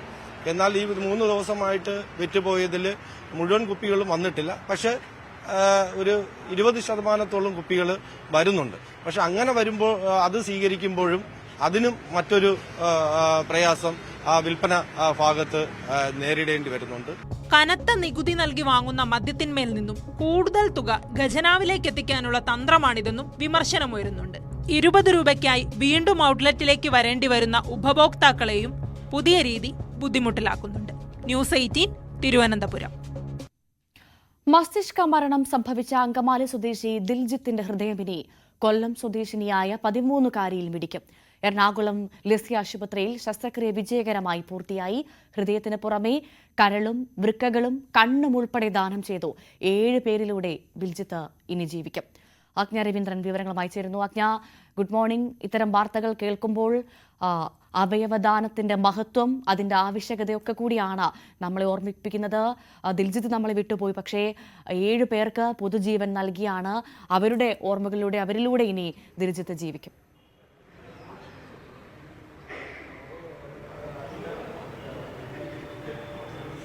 ഭവ്യ, കഴിഞ്ഞ ദിവസം രാത്രിയാണ്, അതായത് ഇന്നലെ പുലർച്ചയോടുകൂടിയാണ് അങ്കമാലി ലിറ്റിൽ ഫ്ലവർ ആശുപത്രിയിൽ നിന്നും ദിൽജിത്തിന്റെ ഹൃദയവുമായി ലിസി ഹോസ്പിറ്റലിലേക്ക് എത്തുന്നത്. വളരെ അടിയന്തരമായി, അതായത് ഹൃദയം ശരീരത്തിൽ നിന്നും മാറ്റിയാൽ 6 മണിക്കൂറിനുള്ളിൽ ആ ശസ്ത്രക്രിയ പൂർത്തിയാക്കണമെന്നാണ് മെഡിക്കൽ രീതി, അങ്ങനെയാണ്. അതുകൊണ്ട് തന്നെ അടിയന്തരമായി തന്നെയായിരുന്നു. അതായത് ഇന്നലെ 12:45 കൂടിയാണ് അങ്കമാലി ലിറ്റിൽ ഫ്ലവർ ഹോസ്പിറ്റലിലെത്തി ഇവിടുന്ന് ലിസിയിൽ നിന്നുള്ള സംഘം എത്തി ഹൃദയം ദിൽജിത്തിന്റെ ഹൃദയം മാറ്റിയ ശേഷം ലിസി ഹോസ്പിറ്റലിലെത്തി അടിയന്തരമായി ശസ്ത്രക്രിയ നടത്തിയത്. കൊല്ലം സ്വദേശിനിയായ 13-കാരിയാണ്. ഈ 13-കാരിയും കുടുംബവും ഇന്നലെ അടിയന്തരമായ വന്ദേ ഭാരതിലാണ് എത്തുന്നത്. അതായത് ദിൽജിത്തിന്റെ ബ്രെയിൻ ഡെത്ത് സ്ഥിരീകരിക്കുകയും അതിനുശേഷമാണ് ഈ പെൺകുട്ടിക്ക് ഹൃദയം മാറ്റാമെന്ന് കണ്ടെത്തുകയും അടിയന്തരമായി തന്നെ അതിനുള്ള സജ്ജീകരണങ്ങൾ ഒരുക്കുകയായിരുന്നു. അതുമാത്രമല്ല, ഈ ആംബുലൻസ് പെട്ടെന്ന് ലിസിയിൽ എത്തിക്കാനുള്ള സജ്ജീകരണങ്ങൾ സംസ്ഥാനത്താകെ കഴിഞ്ഞ ദിവസവും നമ്മൾ കണ്ടതാണ്. കഴിഞ്ഞ ദിവസം കൊല്ലം സ്വദേശിയായിട്ടുള്ള ഐസക് ജോർജിന്റെ ഹൃദയവുമായി ബന്ധപ്പെട്ട് എയർ ആംബുലൻസ് ഉൾപ്പെടെയുള്ള സജ്ജീകരണങ്ങൾ സംസ്ഥാന സർക്കാർ ഒരുക്കുകയും പോലീസ് അതിനുവേണ്ട സജ്ജീകരണങ്ങൾ ഒരുക്കുകയും റെക്കോർഡ് വേഗത്തിൽ തന്നെ ഡ്രൈവർക്ക് ഇവിടെ ഹയാത്തിൽ നിന്നും ലിസിയിലേക്ക് 4 മിനിറ്റ് കൊണ്ട് ഹൃദയം എത്തിക്കാനും കഴിഞ്ഞു. ഇത്തരത്തിലുള്ള സംസ്ഥാനം തന്നെ ഇത്തരം ഹൃദയമാറ്റ ശസ്ത്രക്രിയയ്ക്ക് വലിയ പിന്തുണ നൽകിക്കൊണ്ടിരിക്കുന്ന സാഹചര്യത്തിൽ കഴിഞ്ഞ അടിയന്തരമായി 2 ദിവസങ്ങൾ അടുപ്പിച്ച് ഈ ഹൃദയമാറ്റ ശസ്ത്രക്രിയ നടക്കുന്നു എന്നുള്ളതും അത് വിജയകരമായി പൂർത്തിയാക്കാൻ കഴിയുന്നു എന്നുള്ളതും പ്രശംസനീയമാണ്. പക്ഷേ ഈ പറയുന്ന പോലെ ദിൽജിത്ത് 7 പേർക്ക് അവയവം ദാനം ചെയ്യുന്നു. കഴിഞ്ഞ ദിവസം ഐസക് ജോർജ് 6 പേർക്ക് അവയവം ദാനം ചെയ്യുന്നു. അങ്ങനെ അവരുടെ കുടുംബങ്ങളുടെ പിന്തുണയും ഈ സാഹചര്യത്തിൽ അഭിനന്ദനാർഹമാണ്. എന്തായാലും 13-കാരിയുടെ അടിയന്തര ശസ്ത്രക്രിയ ഇന്നലെ രാത്രി തന്നെ പുലർച്ചെ തന്നെ പൂർത്തീകരിക്കുകയുണ്ടായി. അവർ ആരോഗ്യം വീണ്ടെടുത്ത് വരികയാണ്. അതായത് മരുന്നുകളോട് പ്രതികരിച്ചു തുടങ്ങിയിട്ടുണ്ട്. ഹൃദയമാറ്റ ശസ്ത്രക്രിയ വിജയകരമെന്ന് തന്നെയാണ്. 30ാമത്തെ ഹൃദയമാറ്റ ശസ്ത്രക്രിയയാണ് ഇതുമായി ബന്ധപ്പെട്ട് ലിസി ഹോസ്പിറ്റലിൽ നടക്കുന്നത്. മാത്രം ഈ ഒരു അവസരത്തിൽ ഓർക്കേണ്ടത്, നമ്മൾ ഈ ഹൃദ്രോഗ വിദഗ്ധൻ ഡോക്ടർ ജോസ് ചാക്കോ പെരിയപുറമാണ്. അദ്ദേഹം തന്നെയാണ് ഈ 30 ഹൃദയമാറ്റ ശസ്ത്രക്രിയയ്ക്ക് നേതൃത്വം നൽകിയിട്ടുള്ളതും. അത് ശരിക്കും അദ്ദേഹത്തിൽ തന്നെ വിശ്വാസം അർപ്പിച്ച് രോഗികളായാലും ആശുപത്രിയായാലും സംസ്ഥാനമൊട്ടാകെ അദ്ദേഹത്തിൽ തന്നെ വിശ്വാസം അർപ്പിച്ച് ഹൃദയമാറ്റ ശസ്ത്രക്രിയയ്ക്ക് വേണ്ടി വിശ്വാസം അർപ്പിച്ച് അദ്ദേഹത്തിൽ പ്രതീക്ഷ അർപ്പിക്കുന്ന ഒരു കാഴ്ചയാണ് കാണുന്നത്. അദ്ദേഹം അതായത് ഐസക് ജോർജിൻ്റെ ഹൃദയമാറ്റ ശസ്ത്രക്രിയയുമായി ബന്ധപ്പെട്ട് അന്ന് തന്നെ മറ്റ് 9 ഹാർട്ട് സർജറികൾ ഉണ്ടായിരുന്നു. അതായത് ഹൃദയമാറ്റ ശസ്ത്രക്രിയ അല്ലാത്ത മറ്റ് കാർഡിയാക് സർജറികൾ ഉണ്ടായിരുന്നു. അത് മാറ്റിവെച്ച ശേഷമാണ് ഐസക് ജോർജിൻ്റെ ഹൃദയം മറ്റ് അങ്കമാലി സ്വദേശിയിൽ വെച്ചുപിടിപ്പിച്ചത്. ഇവിടെയും അങ്കമാലി സ്വദേശി, കൊല്ലം സ്വദേശി അങ്കമാലി സ്വദേശിക്ക് ഹൃദയം നൽകുന്നു. ഇവിടെ തിരിച്ചും അങ്കമാലിയിൽ ഫ്ലവർ ഹോസ്പിറ്റലിൽ നിന്നാണ് കൊല്ലം സ്വദേശിനിയായ പെൺകുട്ടിക്ക് ഹൃദയം എത്തിയത്. ഈ ഒരു സാഹചര്യത്തിൽ തന്നെ അടിയന്തരമായി ഈ 3 ദിവസത്തിനുള്ളിൽ 2 ഹൃദയമാറ്റ ശസ്ത്രക്രിയ, അതുപോലെ തന്നെ മറ്റ് 9 മറ്റ് ശസ്ത്രക്രിയകൾ മാറ്റിവെച്ച ശേഷമാണ് അദ്ദേഹം ഈ ശസ്ത്രക്രിയയ്ക്ക് ഒരുങ്ങിയത്. അതുകൊണ്ട് തന്നെ ഇന്നലെ അദ്ദേഹത്തെ നമ്മൾ മറ്റു കാര്യങ്ങൾ പ്രതികരണത്തിനായൊക്കെ വിളിച്ചപ്പോഴും അദ്ദേഹം ഉറങ്ങിയിട്ടില്ല എന്ന് പറയുന്ന ഒരു സാഹചര്യത്തിൽ ഒരു ഡോക്ടർ അത്രയും ഡെഡിക്കേറ്റഡ് ആയിട്ട് കാത്തിരിക്കുകയാണ്. അങ്ങനെയാണ് ഇന്നലെ രാത്രിയിലും ഈ സർജറി വരുന്നത്. അതുമായി ബന്ധപ്പെട്ട് ഈ സർജറിയുമായി ബന്ധപ്പെട്ട് മറ്റു സർജറികൾ മാറ്റിവെക്കേണ്ടുന്ന സാഹചര്യം ഉണ്ടെങ്കിൽ പോലും ഇതിന് കൊടുക്കുന്ന അറ്റൻഷൻ, ഇതിന് കൊടുക്കുന്ന പരിഗണന ഒക്കെ പ്രശംസനീയമാണ്. എന്തായാലും ഈ 13-കാരി ആരോഗ്യം വീണ്ടെടുത്ത് വരികയാണ്. ഭവ്യ. ശരി, ആജ്ഞ രവീന്ദ്രനാണ് വിവരങ്ങൾ നൽകിയത്. ഇനി മറ്റു വാർത്തയിലേക്ക് പോകാം. ശബ്ദരേഖ വിവാദത്തിൽ ഡിവൈഎഫ്ഐ തൃശൂർ ജില്ലാ സെക്രട്ടറി ശരത് പ്രസാദിനെതിരെ നടപടിക്ക് സാധ്യത. വിശദീകരണം നൽകാൻ 3 ദിവസം അനുവദിച്ചു. മറുപടി തൃപ്തികരമല്ലെങ്കിൽ നടപടി ഉണ്ടായേക്കും. ആജ്ഞ രവീന്ദ്രൻ വിവരങ്ങളുമായി ചേരുന്നു. ആജ്ഞ, വിശദാംശങ്ങൾ.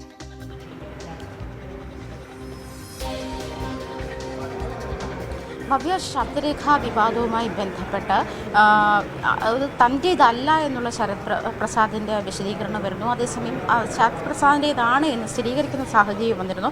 വിശദീകരണം നൽകാൻ 3 ദിവസത്തെ സമയം അനുവദിച്ചിട്ടുണ്ട്. എന്തായാലും മറുപടി തൃപ്തികരമല്ല എങ്കിൽ നടപടി ഉണ്ടായേക്കുമെന്നാണ്. ഈ ഒരു സാഹചര്യത്തിലാണ് ശബ്ദരേഖ തൻ്റേതല്ല എന്നൊരു വെളിപ്പെടുത്തൽ കൂടി നടത്തുന്നത്. അതേസമയം തൃശൂർ ഡിവൈഎഫ്ഐ നേതാവാണ് ഈ ശബ്ദരേഖയുമായി ബന്ധപ്പെട്ട വെളിപ്പെടുത്തലുമായി പുറത്തു വരുന്ന ഒരു സാഹചര്യം കൂടിയുണ്ട്. അതേസമയം അല്പം മുമ്പ് രമേശ് ചെന്നിത്തല അതിനോടുള്ള പ്രതികരണം നടത്തിയത് ഇങ്ങനെയാണ്.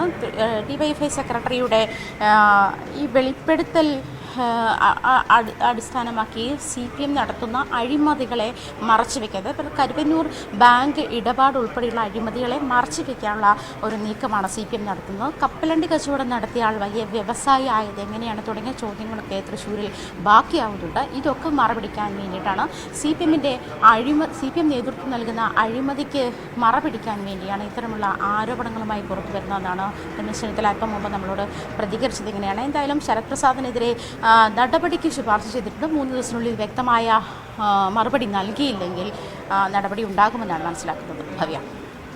ശരി, ആജ്ഞ രവീന്ദ്രനാണ് വിവരങ്ങൾ നൽകിയത്. തൃശൂരിലെ ഡിവൈഎഫ്ഐ നേതാവിന്റെ വെളിപ്പെടുത്തലിൽ CPMനെ വിമർശിച്ച കോൺഗ്രസ് നേതാവ് രമേശ് ചെന്നിത്തല. അഴിമതിയിൽ നിൽക്കുന്ന ഒരു പാർട്ടിയായി CPM മാറി. ഒരു മന്ത്രി ഉൾപ്പെടെ ഗുരുതരമായ അഴിമതി ചെയ്തെന്ന് ഡിവൈഎഫ്ഐ ജില്ലാ സെക്രട്ടറിയാണ് പറയുന്നതെന്നും ചെന്നിത്തല ചൂണ്ടിക്കാട്ടി. തൃശ്ശൂരിലെ ഡിവൈഎഫ്ഐയുടെ ജില്ലാ സെക്രട്ടറിയുടെ വെളിപ്പെടുത്തൽ CPMൽ നടന്നുകൊണ്ടിരിക്കുന്ന ഗുരുതരമായ അഴിമതികളുടെ ഒരു അറ്റം മാത്രമാണ്. തുടർഭരണത്തെ തുടർന്ന് കേരളത്തിലെ CPMൽ വൻതോതിലുള്ള അപജയമാണ് ഉണ്ടായിക്കൊണ്ടിരിക്കുന്നത്. അഴിമതിയുടെ കൂത്തരങ്ങായി മാറിക്കഴിഞ്ഞിരിക്കുകയാണ്. പ്രത്യേകിച്ച് തൃശ്ശൂർ ജില്ലയിൽ പാർട്ടി ഏറ്റവും വലിയ അഴിമതിക്കാരുടെ കൈകളിൽ അമർന്നിരിക്കുകയാണ്. അതിൻ്റെ ഉദാഹരണമാണിത്. ഓരോ ജില്ലയിലെ സ്ഥിതി ഇതാണ്. തുടർഭരണത്തിൻ്റെ വെളിച്ചത്തിൽ ആവശ്യാനുസരണമുള്ള പണമുണ്ടാക്കുക എന്നുള്ള നിലപാടിലേക്ക് പാർട്ടി നേതാക്കന്മാർ മാറിക്കൊണ്ടിരിക്കുകയാണ്. ഇതിനെ സംബന്ധിച്ച് CPM സംസ്ഥാന സെക്രട്ടറി തൻ്റെ നിലപാട് വ്യക്തമാക്കണം. ഒരു ശബ്ദരേഖയുടെ പേരിൽ ഇവിടെ ഇപ്പോൾ കേസുകളെടുത്ത് സ്പെഷ്യൽ അന്വേഷണ സംഘത്തെ നിയോഗിക്കുകയാണ്. അപ്പോൾ എനിക്ക് ആവശ്യപ്പെടാനുള്ളത്, തൃശ്ശൂരിലെ ശബ്ദരേഖയുടെ അടിസ്ഥാനത്തിൽ ഒരു പ്രത്യേക അന്വേഷണ സംഘത്തെ വെച്ച് ഗവൺമെൻറ് അന്വേഷിക്കണം, പോലീസ് അന്വേഷിക്കണം. വലിയ സാമ്പത്തിക കുറ്റമാണ് ഇവിടെ ചുമത്തപ്പെട്ടിട്ടുള്ളത്. കപ്പലണ്ടി വിറ്റ് നടന്നയാൾ കോടിക്കണക്കിന് രൂപയുടെ ഉടമയായി എന്ന് പറയുന്നതും, ഒരു മന്ത്രി ഉൾപ്പെടെയുള്ളവരുടെ പേരുകൾ വെച്ചുകൊണ്ട് അവർ വലിയ ഗുരുതരമായ അഴിമതി ചെയ്തുവെന്നുമാണ് ഡിവൈഎഫ്ഐയുടെ ജില്ലാ സെക്രട്ടറിയാണ് പറയുന്നത്. അപ്പോൾ എത്ര ഗുരുതരമായ അഴിമതി ആരോപണമാണ് ഇവിടെ ഉയർന്നു വന്നിരിക്കുന്നത്. ഇപ്പോൾ ഇത് ഒരു ജില്ലയുടെ കാര്യമാണ്. മറ്റ് ജില്ലകളുടെ സ്ഥിതി ഇതുതന്നെ ആയിരിക്കും. തിരിച്ചെത്താം വളരെ വേഗം ഇടവേളയ്ക്ക് ശേഷം.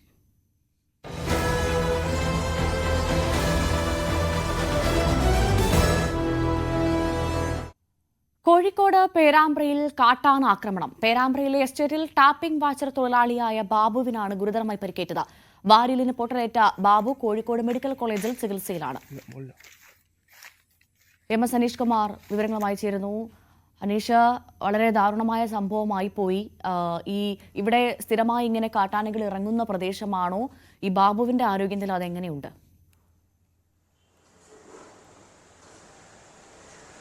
സ്ഥിരമായി കാട്ടാനകൾ ഇറങ്ങുന്ന ഇടമാണ്. ഇന്നലെ രാത്രിയും വലിയൊരു കാട്ടാനക്കൂട്ടം സ്ഥലത്തേക്കെത്തി. ആദ്യം ഏതാണ്ട് 10-നടുത്ത് കാട്ടാനകൾ എസ്റ്റേറ്റിലൂടെ പോയിരുന്നു. അവയിൽ കുറച്ച് ആനകൾ മടങ്ങി. പിന്നീട് 3 ആനക്കൂട്ടം അവിടെ ഉണ്ടായിരുന്നു എന്നാണ് മനസ്സിലാക്കാൻ കഴിയുന്നത്. ബാബു എസ്റ്റേറ്റിലെ തൊഴിലാളിയും ഒപ്പം താൽക്കാലിക വാച്ചറായും ജോലി നോക്കുന്ന ആളാണ്. അദ്ദേഹം സുഹൃത്തുക്കളും ചേർന്ന് ഈ കാട്ടാന കൂട്ടത്തെ തുരത്താൻ ശ്രമിക്കുന്നതിനിടെയാണ് ആനകൾ തിരിഞ്ഞതെന്നാണ് മനസ്സിലാക്കാൻ കഴിയുന്നത്. എന്തായാലും അദ്ദേഹത്തോടൊപ്പം ഉണ്ടായിരുന്ന ഒരാൾ കൂടി നമ്മോടൊപ്പമുണ്ട്. ചേട്ടാ, ഇന്നലെ എന്താണ് ശ്രദ്ധിച്ചത്? ഇന്നലെ ഞങ്ങൾ വൈകുന്നേരം ഡ്യൂട്ടിക്ക് ചെല്ലുന്ന സമയത്ത് ആനയുണ്ട് അവിടെ. ആനയുണ്ടെന്ന് വെച്ചാൽ 7 ആനേൻ്റെ മേലെ ഉണ്ട്. അതിനെ ഓടിച്ചതിന് ശേഷം പിന്നെ തോട്ടത്തിലേക്ക് കയറി പിന്നെയും ചെല്ലുമ്പോൾ അവിടെ 3 ആന. അതിനെ ഓടിച്ചിട്ട് അത് പോകുന്നില്ല. അപ്പം ഓടിക്കുന്നതിനിടയിൽ പടക്കം പൊട്ടിച്ച് ഓടിക്കുന്ന സമയത്ത് ആന നമുക്ക് നേരെ പാഞ്ഞെടുക്കുകയും ഞങ്ങൾ ഓടി രക്ഷപ്പെടുന്നതിനിടയിൽ ബാബുവേട്ടൻ പുറകിലായിരുന്നു. ബാബുവേട്ടനെ ആന തട്ടിയിട്ട് നെഞ്ചത്ത് ചവിട്ടിയിട്ടുണ്ട്. ചവിട്ടി കൂടാണ്ട് ഇവിടെ ഒരു മുറിവുണ്ട്. പിന്നെ ഈ എല്ല് പൊട്ടിയിട്ടുണ്ട്. ഈ മുറിവ് ആനയുടെ ഒരു ചെറിയ കൊമ്പുള്ളൊരു ആനയാണ്. ആനയുടെ കൊമ്പ് കൊണ്ട പോലെ ഉണ്ട്. നല്ല ആഴത്തുള്ളൊരു മുറിവാണ്. എന്താ സംഭവിച്ചതെന്നുള്ളത് കൃത്യമായിട്ട് അറിഞ്ഞൂടാ. കൊമ്പ് കൊണ്ട പോലെ ആണെന്നുള്ളത്. അപ്പം പിന്നെ അതിനുശേഷം ഇപ്പോൾ വാരിയല് പൊട്ടിയിട്ടുണ്ട് എന്നാണ് പറഞ്ഞത് ഡോക്ടർ. വാരിയല് 2 സൈഡും പൊട്ടിയിട്ടുണ്ട്. പിന്നെ ഇവിടെയാണ് ചവിട്ട് കൊണ്ടത്. ചവിട്ട് കൊണ്ടിട്ട് ഇവിടെ നല്ല ചതവാണ്. നിങ്ങൾ 2 പേരുമാണോ ഉണ്ടായിരുന്നത്? ഈ ആന 2 പേരായിരുന്നു. കുറേ ആന നേരത്തെ ഒരു വലിയ കൂട്ടം ആന വന്നതിൻ്റെ 7 ആന ആദ്യം ഓടിച്ച് 7 ആനേനെ ഞങ്ങൾ ആദ്യം ഓടിച്ചു. അതിന് ശേഷമാണ് പിന്നെ വീണ്ടും അതിൻ്റെ മേലെ 3 ആനയും കൂടി നിൽക്കുന്നത്. അപ്പോൾ അവിടത്തേക്ക് ഞങ്ങൾ അതിനെ ഓടിക്കാൻ പോയതാണ്. ഓടിച്ചുകൊണ്ടിരിക്കുന്നതിൻ്റെ ഇടയിൽ പടക്കം കത്തിച്ചെറിഞ്ഞപ്പോഴാണ് ആന എന്ത് ചെയ്യുന്നത് ഇങ്ങോട്ട് ഓടി വരുന്നത്. എങ്ങനെ ആരോഗ്യനില എങ്ങനെയുണ്ടെന്ന് ഇപ്പോൾ ഡോക്ടർ? ആരോഗ്യനില ഒന്നും പറയും അങ്ങനെയല്ല. പിന്നെ പൂർണ്ണമായിട്ടും റെഡി ആയിട്ടില്ലെങ്കിലും പിന്നെ ക്രിട്ടിക്കൽ സ്റ്റേജ് ഒരു പരിധി വരെ തരണം ചെയ്തിരിക്കുന്ന ഡോക്ടർ പറഞ്ഞു. ഇപ്പോൾ സ്കാൻ ചെയ്ത് വന്നതാണ്. അപ്പോൾ ഇനി ആ സ്കാനിങ്ങിൻ്റെ റിപ്പോർട്ട് കിട്ടിയതിന് ശേഷം ഒരു സർജറിയും കൂടി വേണമെന്നാണ് പറഞ്ഞത്. ഇപ്പോൾ 2 സൈഡിലെയും വാരിയല് ഒരു ഈ സൈഡിൽ 2 ഈ സൈഡിൽ 2 അങ്ങനെ 4 വാരിയലാണ് പൊട്ടിയിട്ട് എന്നാണ് ഡോക്ടർ ഇപ്പം പറഞ്ഞത്. അപ്പോൾ അത് ഇപ്പോൾ ഇതിൻ്റെ സ്കാനിങ്ങിൻ്റെ റിപ്പോർട്ട് കിട്ടിയതിന് ശേഷം ഒരു സർജറിയുടെ കൂടി പറഞ്ഞിട്ടുണ്ട്. ഇപ്പം എന്താ ട്യൂബ് ഇട്ടതാണ്. ഇതിൽ ലെൻസിലേക്ക് ബ്ലഡ് ഇറങ്ങുന്നുണ്ട്. അപ്പോൾ അതിനുവേണ്ടി ഇപ്പോൾ ചെറിയൊരു സർജറി കഴിഞ്ഞിട്ട് സൈഡിൽ ട്യൂബ് ഇട്ടിട്ട് അത് ഈ ട്യൂബ് കൂടി പുറത്തേക്ക് കഴിഞ്ഞിട്ട് ഇപ്പം ചെയ്തു. എങ്ങനെയാണ്, വലിയ ശല്യമാണോ നിങ്ങളുടെ ഭാഗത്ത് ഈ ആനയുടെ? അത് എനിക്ക് ഇതിനെപ്പറ്റി ഒന്നും അറിയാം. എൻ്റെ മോളെ ഭർത്താവായത് ഇന്നലെ രാത്രി ഒരു 12 മണിക്കാണ് എന്നെ വിളിക്കുന്നത്. പിന്നെ ഇങ്ങനെ ആന ചവിട്ടിക്കെന്ന് പറഞ്ഞ് അങ്ങനെ ഞാൻ വണ്ടിയും വിളിച്ച് മുടക്കല്ലൂർ മുടക്കല്ലൂരിൽ നിന്ന് വന്ന് നോക്കുമ്പോൾ പിന്നെ അവർ അവിടുന്ന് ഓപ്പറേഷൻ ചെയ്യാനെല്ലാം പറഞ്ഞ് നോക്കിയതാണ്. എന്നാൽ ഞാൻ പറഞ്ഞു ഏതാനും പിന്നെ ഉടനൊന്നും ചെയ്യണ്ട, നേരത്തെ മെഡിക്കൽ കോളേജിൽ പോവുക എന്നാണ്. എനിക്ക് ഓപ്പറേഷൻ ചെയ്യുന്ന സമ്മതമല്ല, എനിക്ക് മെഡിക്കൽ കോളേജിൽ എത്തിക്കണം. അങ്ങനെ ഇവരോടെല്ലാം ഞാൻ ലേശം ഗൗരവമായിട്ട് തന്നെയാണ് പറഞ്ഞ് ഓരോ ഓപ്പറേഷത്തിൻ്റെ എല്ലാ ഇതും എടുത്ത് നിങ്ങൾ ആരെങ്കിലും ഒന്ന് പോന്നാൽ മതി, എനിക്ക് കോളേജ് എത്തിക്കേണ്ട ഒറ്റ ഇതാണ്, മറ്റേ ഉടനൊന്നും ചെയ്യരുതെന്ന് ഞാൻ പറഞ്ഞു. അങ്ങനെയാണ് കോളേജ്. എന്തായാലും വലിയ ഒരു ഗുരുതരാവസ്ഥയിലൂടെ തന്നെയാണ് കടന്നു പോകുന്നത്. ആരോഗ്യനില സംബന്ധിച്ചുള്ള ഒരു വിവരങ്ങൾ അല്പസമയത്തിനകം പറയാം. അല്പസമയം മുമ്പ് ഒരു സ്കാനിങ്ങും പൂർത്തിയായി കഴിഞ്ഞിരിക്കുന്നു. ഈ മേഖലയിൽ നിരന്തരമായി ആനശല്യം അനുഭവപ്പെടുന്ന ഒരു സ്ഥലം കൂടിയാണ്. MS അനീഷ് കുമാറാണ് വിവരങ്ങൾ നൽകിയത്. ജനവാസ മേഖലയിൽ ഇറങ്ങുന്ന അക്രമകാരികളായ വന്യമൃഗങ്ങളെ കൊല്ലാൻ നിയമ ഭേദഗതിക്ക് സംസ്ഥാന സർക്കാർ പ്രത്യേക മന്ത്രിസഭായോഗം ഇന്ന് ചേരും. വരുന്ന സഭാ സമ്മേളനത്തിൽ ബിൽ അവതരിപ്പിക്കാനാണ് ശ്രമം. തെരഞ്ഞെടുപ്പ് അടുത്തിരിക്കെ മലയോര ജനതയെ ഒപ്പം നിർത്തുകയാണ് സർക്കാരിന്റെ ലക്ഷ്യം. രാഹുൽ മാങ്കൂട്ടത്തിനെതിരായ സസ്പെൻഷൻ നടപടി സ്പീക്കറെ അറിയിച്ച് പ്രതിപക്ഷ നേതാവ് VD സതീശൻ. ആരോപണങ്ങളുടെ പശ്ചാത്തലത്തിൽ രാഹുലിനെതിരെ എടുത്ത നടപടി വിശദീകരിച്ചുകൊണ്ടാണ് പ്രതിപക്ഷ നേതാവ് സ്പീക്കറുടെ ഓഫീസിന് കത്ത് കൈമാറിയത്. ഇതോടെ UDF MLA-മാരുടെ ബ്ലോക്കിലിരിക്കുന്നതിൽ നിന്ന് രാഹുലിന് വിലക്ക് വരും. സഭയിൽ എത്തിയാൽ പ്രത്യേക ബ്ലോക്കിലാകും ഇനി രാഹുൽ ഇരിക്കേണ്ടി വരിക. ഇടുക്കി എഴുകുംവയലിൽ ഓടിക്കൊണ്ടിരുന്ന കാറിന് തീപിടിച്ചു. എഴുകുംവയലിൽ സ്വദേശി ജിയോ ജോർജിന്റെ കാറാണ് കത്തി നശിച്ചത്. കയറ്റത്തിൽ വെച്ച് പെട്ടെന്ന് കാറിൽ നിന്ന് തീ ഉയരുകയായിരുന്നു. ഉടൻ തന്നെ കാറിൽ ഉണ്ടായിരുന്ന ജിയോയും ഭാര്യയും 3 കുട്ടികളും ഭാര്യ മാതാവും പുറത്തിറങ്ങി. ജിയോയ്ക്കും ഭാര്യയ്ക്കും നേരിയ പൊള്ളലുണ്ട്. പ്രിൻസ് ജെയിംസ് ചേരുന്നു. പ്രിൻസ്, വലിയൊരു അപകടം ഒഴിവായി അല്ലേ? ഭവ്യ, തീർച്ചയായും വലിയൊരു അപകടമാണ് ഒഴിവായത്. രാവിലെ പുലർച്ചെ 5:15 സംഭവം നടന്നത്. ഇരുവേൽ സ്വദേശിയായ തോരാനി ജോർജിന്റെ കാറാണ് കത്തി നശിച്ചത്. ജിയോയും കുടുംബവും പള്ളിയിലേക്ക് പോകുന്നതിനായാണ് വീട്ടിൽ നിന്ന് ഇറങ്ങിയത്. അതിനുശേഷം ഒരു കയറ്റം കയറുന്നതിനിടെ വാഹനത്തിൽ നിന്ന് പെട്ടെന്ന് പോയി എരിയും തീ കത്തുകയുമായിരുന്നു. ഉടൻ തന്നെ വാഹനത്തിലുണ്ടായിരുന്ന എല്ലാവരും പുറത്തിറങ്ങി. എന്നാൽ വലിയ അപകടം കൂടാതെ രക്ഷപ്പെടാൻ സാധിച്ചു. ജിയോയ്ക്കും ഭാര്യയ്ക്കും നേരിയ തോതിൽ പൊള്ളലേറ്റിട്ടുണ്ട്. ഒപ്പം മക്കൾക്ക് ഈ വീണ് ഒക്കെ പരിക്കേറ്റിട്ടുണ്ട്. കാരണം വണ്ടിയിൽ നിന്നിറങ്ങി ഓടി രക്ഷപ്പെടാൻ ശ്രമിക്കുന്നതിനോട് ഇവരെ ചെയ്തായിരുന്നു കുട്ടികൾ. അപ്പോൾ വാഹനത്തിലാകെ 6 പേരാണ് ഉണ്ടായിരുന്നത്. ജിയോയും ഭാര്യയും 3 മക്കളും പിന്നെ ജിയോയുടെ ഭാര്യ മാതാവുമായിരുന്നു ഉണ്ടായിരുന്നത്. ഈ പരിക്കേറ്റവരെ കട്ടപ്പനയിലെ സ്വകാര്യ ആശുപത്രിയിൽ പ്രവേശിപ്പിച്ചിട്ടുണ്ട്. ഇവരുടെ പരിക്ക് ഗുരുതരമല്ല, സാരമായ പരിക്ക് ഇവർക്ക് ഏറ്റിട്ടില്ല. ഈ സംഭവം നടന്ന ഉടൻ തന്നെ ഓടിക്കൂടുകയും നിലകണ്ട ഫയർഫോഴ്സ് വിവരം അറിയിക്കുകയായിരുന്നു. ഉടൻ തന്നെ ഫയർഫോഴ്സ് എത്തി തീ അണച്ചു. വാഹനം ഏതാണ്ട് പൂർണ്ണമായും കത്തിനശിച്ച അവസ്ഥയിലാണ് ഭവ്യ. ശരി.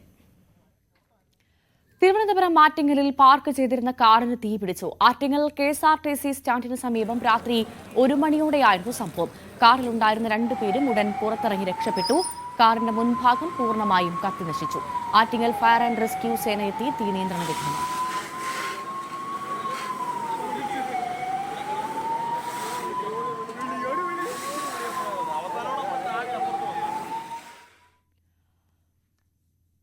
കോഴിക്കോട് തൊട്ടിൽപ്പാലം കുണ്ടുതോട്ടിൽ നാടൻ തോക്കുകളുമായി ഒരാൾ അറസ്റ്റിൽ.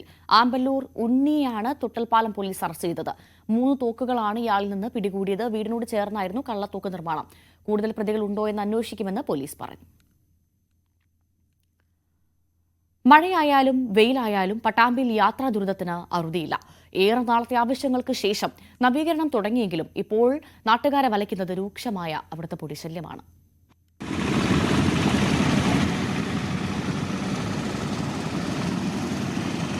പൊടിശല്യത്തിൽ വലയുകയാണ് പട്ടാമ്പിക്കാർ. കാലങ്ങളായി തകർന്നു കിടന്ന റോഡിൽ അറ്റകുറ്റപ്പണി തുടങ്ങിയെങ്കിലും നാട്ടുകാരുടെ ബുദ്ധിമുട്ട് തീരുന്നില്ല. വാഹനങ്ങൾ പോകുമ്പോൾ ഉയരുന്ന പൊടിയാണ് നാട്ടുകാരെ വലയ്ക്കുന്നത്. മഴയായാൽ ചെളിയും വെയിൽ വന്നാൽ പൊടിയുമാണ് ബുദ്ധിമുട്ടാകുന്നത്. ബൈക്ക് യാത്രക്കാരാണ് ഏറെ പ്രയാസം അനുഭവിക്കുന്നത്.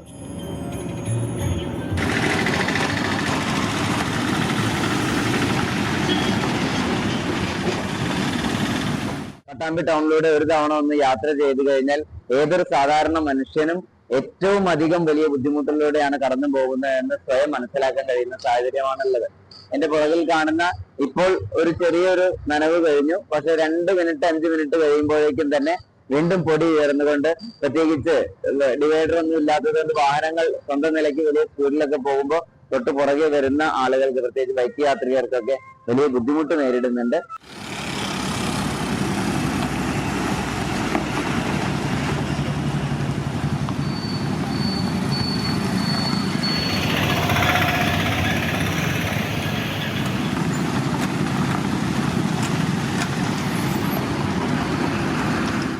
പൊടിശല്യം രൂക്ഷമായതോടെ റോഡരികിലെ കടകൾ അടച്ചിടേണ്ട അവസ്ഥയാണ്. ബസ്സുകളടക്കമുള്ള വലിയ വാഹനങ്ങളുടെ അമിത വേഗതയിലുള്ള ഓട്ടവും പൊടിശല്യം രൂക്ഷമാകാൻ കാരണമാണ്. മേലെപ്പട്ടാമ്പി അലക്സ് തിയേറ്റർ മുതൽ കൽപ്പക ജംഗ്ഷൻ വരെയാണ് യാത്രക്കാർ ബുദ്ധിമുട്ട് അനുഭവിക്കുന്നത്. പലർക്കും ആരോഗ്യ പ്രശ്നങ്ങളുമുണ്ട്. രാത്രികാലങ്ങളിൽ റോഡ് നവീകരണം നടക്കുന്നുണ്ടെങ്കിലും പകൽ സമയമുള്ള പൊടിശല്യത്തിന് താൽക്കാലികമായെങ്കിലും പരിഹാരം കാണുകയോ വേഗത്തിൽ റോഡ് ടാറിംഗ് പൂർത്തിയാക്കണമെന്നും എന്നുമാണ് ആവശ്യം. ന്യൂസ് 18 പട്ടാമ്പി. നടൻ സൗബിൻ ഷാഹിർ പ്രതിയായ മഞ്ഞുമൽ ബോയ്സ് സാമ്പത്തിക തട്ടിപ്പ് കേസ് അന്വേഷിക്കാൻ പ്രത്യേക സംഘം. എറണാകുളം DCP വിനോദ് പിള്ളയ്ക്കാണ് മേൽനോട്ട ചുമതല. നിലവിൽ കേസ് അന്വേഷിക്കുന്ന സൗത്ത് ACP രാജ്കുമാറും അന്വേഷണ സംഘത്തിലുണ്ട്. സൗബിനെ വീണ്ടും ചോദ്യം ചെയ്യാൻ വിളിപ്പിക്കും.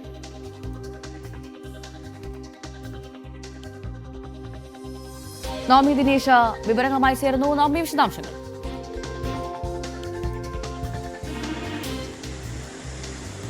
ഭവ്യയി മഞ്ഞുമൽ ബോയ്സ് സാമ്പത്തിക ഇടപാടുമായി ബന്ധപ്പെട്ട് സൗബിനെയും മറ്റ് 2 സഹനിർമ്മാതാക്കളെയും കഴിഞ്ഞ ദിവസങ്ങളിലൊക്കെ മരട് പോലീസ് ചോദ്യം ചെയ്യാൻ വിളിപ്പിക്കുകയും പിന്നീട് ജാമ്യം നിലനിൽക്കുന്നതിനാൽ അറസ്റ്റ് രേഖപ്പെടുത്തി വിട്ടയക്കുന്ന സാഹചര്യമൊക്കെ നിലനിൽക്കുന്നതിനിടയിൽ തന്നെയാണ് ഈ പരാതിക്കാരനായിട്ടുള്ള സിറാജ് വലിയതുറ വീണ്ടും കോടതിയെ സമീപിച്ചത്. ഇയാൾ പരാതിയിൽ പ്രധാനമായും പറയുന്നത് ഈ കേസുമായി ബന്ധപ്പെട്ട മരട് പോലീസ് അന്വേഷിക്കുന്ന ഈ കേസുമായി ബന്ധപ്പെട്ട് ചില അവ്യക്തതകളുണ്ട്. ഇവരുടെ സമർപ്പിച്ച സമർപ്പിച്ച രേഖകളിലടക്കം ഈ ഫയൽ വീണ്ടും വിളിച്ചു വരുത്തി അതിൽ നിന്നും ചില രേഖകൾ മാറ്റുന്ന രീതിയിലേക്ക് പോലീസ് ഉദ്യോഗസ്ഥർ കടന്നിരിക്കുന്നുണ്ട്. ഒപ്പം ഈ തട്ടിപ്പിന്റെ വ്യാപ്തി മനസ്സിലാക്കാതെയുള്ള ഒരു അന്വേഷണമാണ് നടക്കുന്നതെന്ന ആരോപണങ്ങളൊക്കെ ഉന്നയിച്ചുകൊണ്ട് വീണ്ടും കോടതിയെ സമീപിക്കുന്ന സാഹചര്യമുണ്ടായി. ഇതിനെ തുടർന്നാണ് ഇപ്പോൾ ഒരു പ്രത്യേക അന്വേഷണ സംഘത്തെ നിയോഗിക്കുവാനായി തീരുമാനിച്ചിരിക്കുന്നത്. എറണാകുളം DCP വിനോദ് പിള്ളയ്ക്കായിരിക്കും മേൽനോട്ട ചുമതല. എറണാകുളം ക്രൈംബ്രാഞ്ച് DYSP ലത്തീഫ് ആയിരിക്കും ഇത് അന്വേഷിക്കുക. നിലവിൽ ഈ കേസ് അന്വേഷിക്കുന്നത് എറണാകുളം സൗത്ത് ACP ആയിട്ടുള്ള രാജ്കുമാറാണ്. അദ്ദേഹവും ഈ സംഘത്തിലുണ്ട്. എന്തായാലും DGPയെ സമീപിക്കുകയായിരുന്നു ഈ പരാതിക്കാരൻ ഇതിലൊരു അന്വേഷണം വേണമെന്നാവശ്യപ്പെട്ടുകൊണ്ട്. അതിനെ തുടർന്നാണ് DGP ഇപ്പോൾ പ്രത്യേക ഒരു അന്വേഷണ സംഘത്തെ നിയോഗിക്കുകയും ചെയ്തിരിക്കുന്നത്. അങ്ങനെയാണെങ്കിൽ സൗബിനെ വീണ്ടും ചോദ്യം ചെയ്യാൻ വിളിപ്പിക്കുന്ന ഒരു സാഹചര്യവും നമുക്ക് തള്ളിക്കളയാൻ കഴിയില്ല. ഇതിന്റെ ഒരു EDയുടെ അന്വേഷണവും എൻഫോഴ്സ്മെന്റ് ഡയറക്ടറേറ്റിന്റെ അന്വേഷണവും സമാനമായ രീതിയിൽ നടന്നുകൊണ്ടിരിക്കുകയാണ്. വലിയ സാമ്പത്തിക തട്ടിപ്പ് തന്നെ ഈ സിനിമയുടെ പിന്നിൽ നടന്നിട്ടുണ്ട് എന്ന ഒരു റിപ്പോർട്ട് തന്നെയായിരുന്നു പോലീസും കോടതിയിൽ സമർപ്പിച്ചിരിക്കുന്നത്. ആ രീതിയിലേക്ക് കടക്കുമ്പോൾ പരാതിക്കാരൻ പറയുന്നതിൽ കഴമ്പുണ്ടെന്ന് കണ്ടെത്തിക്കൊണ്ടാണ് DGP വീണ്ടും ഒരു അന്വേഷണ സംഘത്തെ രൂപീകരിക്കുകയും കൂടുതൽ അന്വേഷണത്തിലേക്ക് ഇതിന്റെ വ്യാപ്തി മനസ്സിലാക്കിയുള്ളൊരു അന്വേഷണത്തിലേക്ക് കടക്കുവാനും തീരുമാനിച്ചിരിക്കുന്നത്. കഴിഞ്ഞ ദിവസം ഈ മുൻകൂർ ജാമ്യ വ്യവസ്ഥയിൽ ഇളവ് ആവശ്യപ്പെട്ടുകൊണ്ട് സൗബിൻ കോടതിയെ സമീപിച്ചിരുന്നു. പക്ഷേ കോടതി അത് തള്ളുന്ന സാഹചര്യമുണ്ടായി. ഈ ഒരു വിദേശ യാത്രയ്ക്ക് ഒരു അവാർഡ് നൈറ്റ് നടക്കുന്നുണ്ട് ദുബായിൽ. അവിടേക്ക് പോകുന്നതിന് വേണ്ടിയിട്ട് അനുമതി നൽകണമെന്നായിരുന്നു ആവശ്യപ്പെട്ടത്. ഹൈക്കോടതി ഇത് തള്ളിയിരുന്നു. പ്രോസിക്യൂഷൻ അടക്കം പറയുന്നത് ഒരു സാക്ഷി വിദേശത്തുണ്ട്, ആ സാക്ഷിയെ സ്വാധീനിക്കാനുള്ള ഒരു സാഹചര്യമുള്ളതിനാൽ അനുമതി നൽകരുതെന്നായിരുന്നു പ്രോസിക്യൂഷനും വാദിച്ചത്. അതിനെ ഹൈക്കോടതി സമ്മതിക്കുകയുമായിരുന്നു. എന്തായാലും സൗബിൻ ഷാഹിറിനെയും മറ്റ് 2 സഹനിർമ്മാതാക്കളെ സംബന്ധിച്ച് വീണ്ടും അന്വേഷണ സംഘത്തിന് മുന്നിൽ ഹാജരാകുകയും അവർ പറയുന്ന തരത്തിലുള്ള രേഖകൾ ഹാജരാക്കേണ്ട ഒരു സാഹചര്യവുമാണ് നിലനിൽക്കുന്നത്. ഭവ്യ. ശരി, നവമി ദിനേശാണ് വിവരങ്ങൾ നൽകിയത്. 55 വർഷമായി ചാലിയാറുകാരുടെ ദാഹമകറ്റുന്നത് കുഞ്ഞാപ്പയാണ്. ഗോലിസോഡയിൽ തുടങ്ങിയ ചാലിയാറുകാരുടെ സ്വന്തം സോഡ കുഞ്ഞാപ്പ. കാണാം സോഡ കുഞ്ഞാപ്പയുടെ വിശേഷങ്ങൾ. ഈ റിപ്പോർട്ടോടുകൂടി 9 മണി വാർത്ത പൂർണ്ണമാകും. നമസ്കാരം.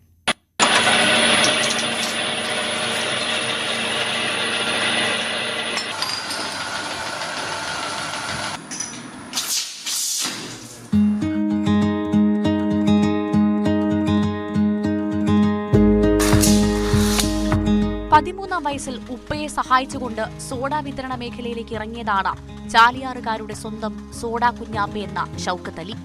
നിലമ്പൂർ ചെട്ടിയങ്ങാടിയിൽ ഷൗക്കത്ത് അലിയുടെ പിതാവ് മുഹമ്മദിന് സോഡ നിർമ്മാണ ഫാക്ടറി ഉണ്ടായിരുന്നു. അവിടെ നിർമ്മിക്കുന്ന സോഡ ചാലിയാർ പഞ്ചായത്തിൽ വിതരണം ചെയ്യുന്ന ചുമതല പിതാവ് ഷൗക്കത്ത് അലി ഏൽപ്പിച്ചു. സൈക്കിളിൽ തങ്ങളുടെ ദാഹമകറ്റാൻ സോഡയുമായി എത്തുന്ന ഷൗക്കത്ത് അലി പതിയെ നാട്ടുകാർക്ക് കുഞ്ഞാപ്പയായി. ക്രമേണ സോഡ കുഞ്ഞാപ്പയും. ചാലിയാറുകാരുടെ ആ കുഞ്ഞാപ്പ വിളി ഷൗക്കത്ത് അലിക്കും അഭിമാനമാണ്. ആദ്യം സൈക്കിളിൽ സോഡ വിതരണം നടത്തിയ കുഞ്ഞാപ്പ ക്രമേണ കാലമനുശാസിക്കുന്ന മാറ്റങ്ങളെല്ലാം തന്റെ വാഹനത്തിന് വരുത്തി. M80 ഓട്ടോ, അങ്ങനെ വാഹനങ്ങൾ പലത് മാറിയെങ്കിലും കുഞ്ഞാപ്പയുടെ സോഡ മാത്രം മാറിയില്ല. ഇന്ന് 68-ാം വയസ്സിലും ഊർജ്ജസ്വലനായി നാട്ടുകാരുടെ ദാഹമകറ്റാൻ ഷൗക്കത്ത് അലി സോഡയുമായി എത്തുന്നുണ്ട്. ഇന്ന് ചാലിയാറിലും ചുങ്കത്തറ പഞ്ചായത്തിലെ എരുമമുണ്ട, ചെമ്പൻകൊല്ലി ഭാഗങ്ങളിലും കുഞ്ഞാപ്പയുടെ ചാലിയാർ സോഡയാണ് ഹീറോ.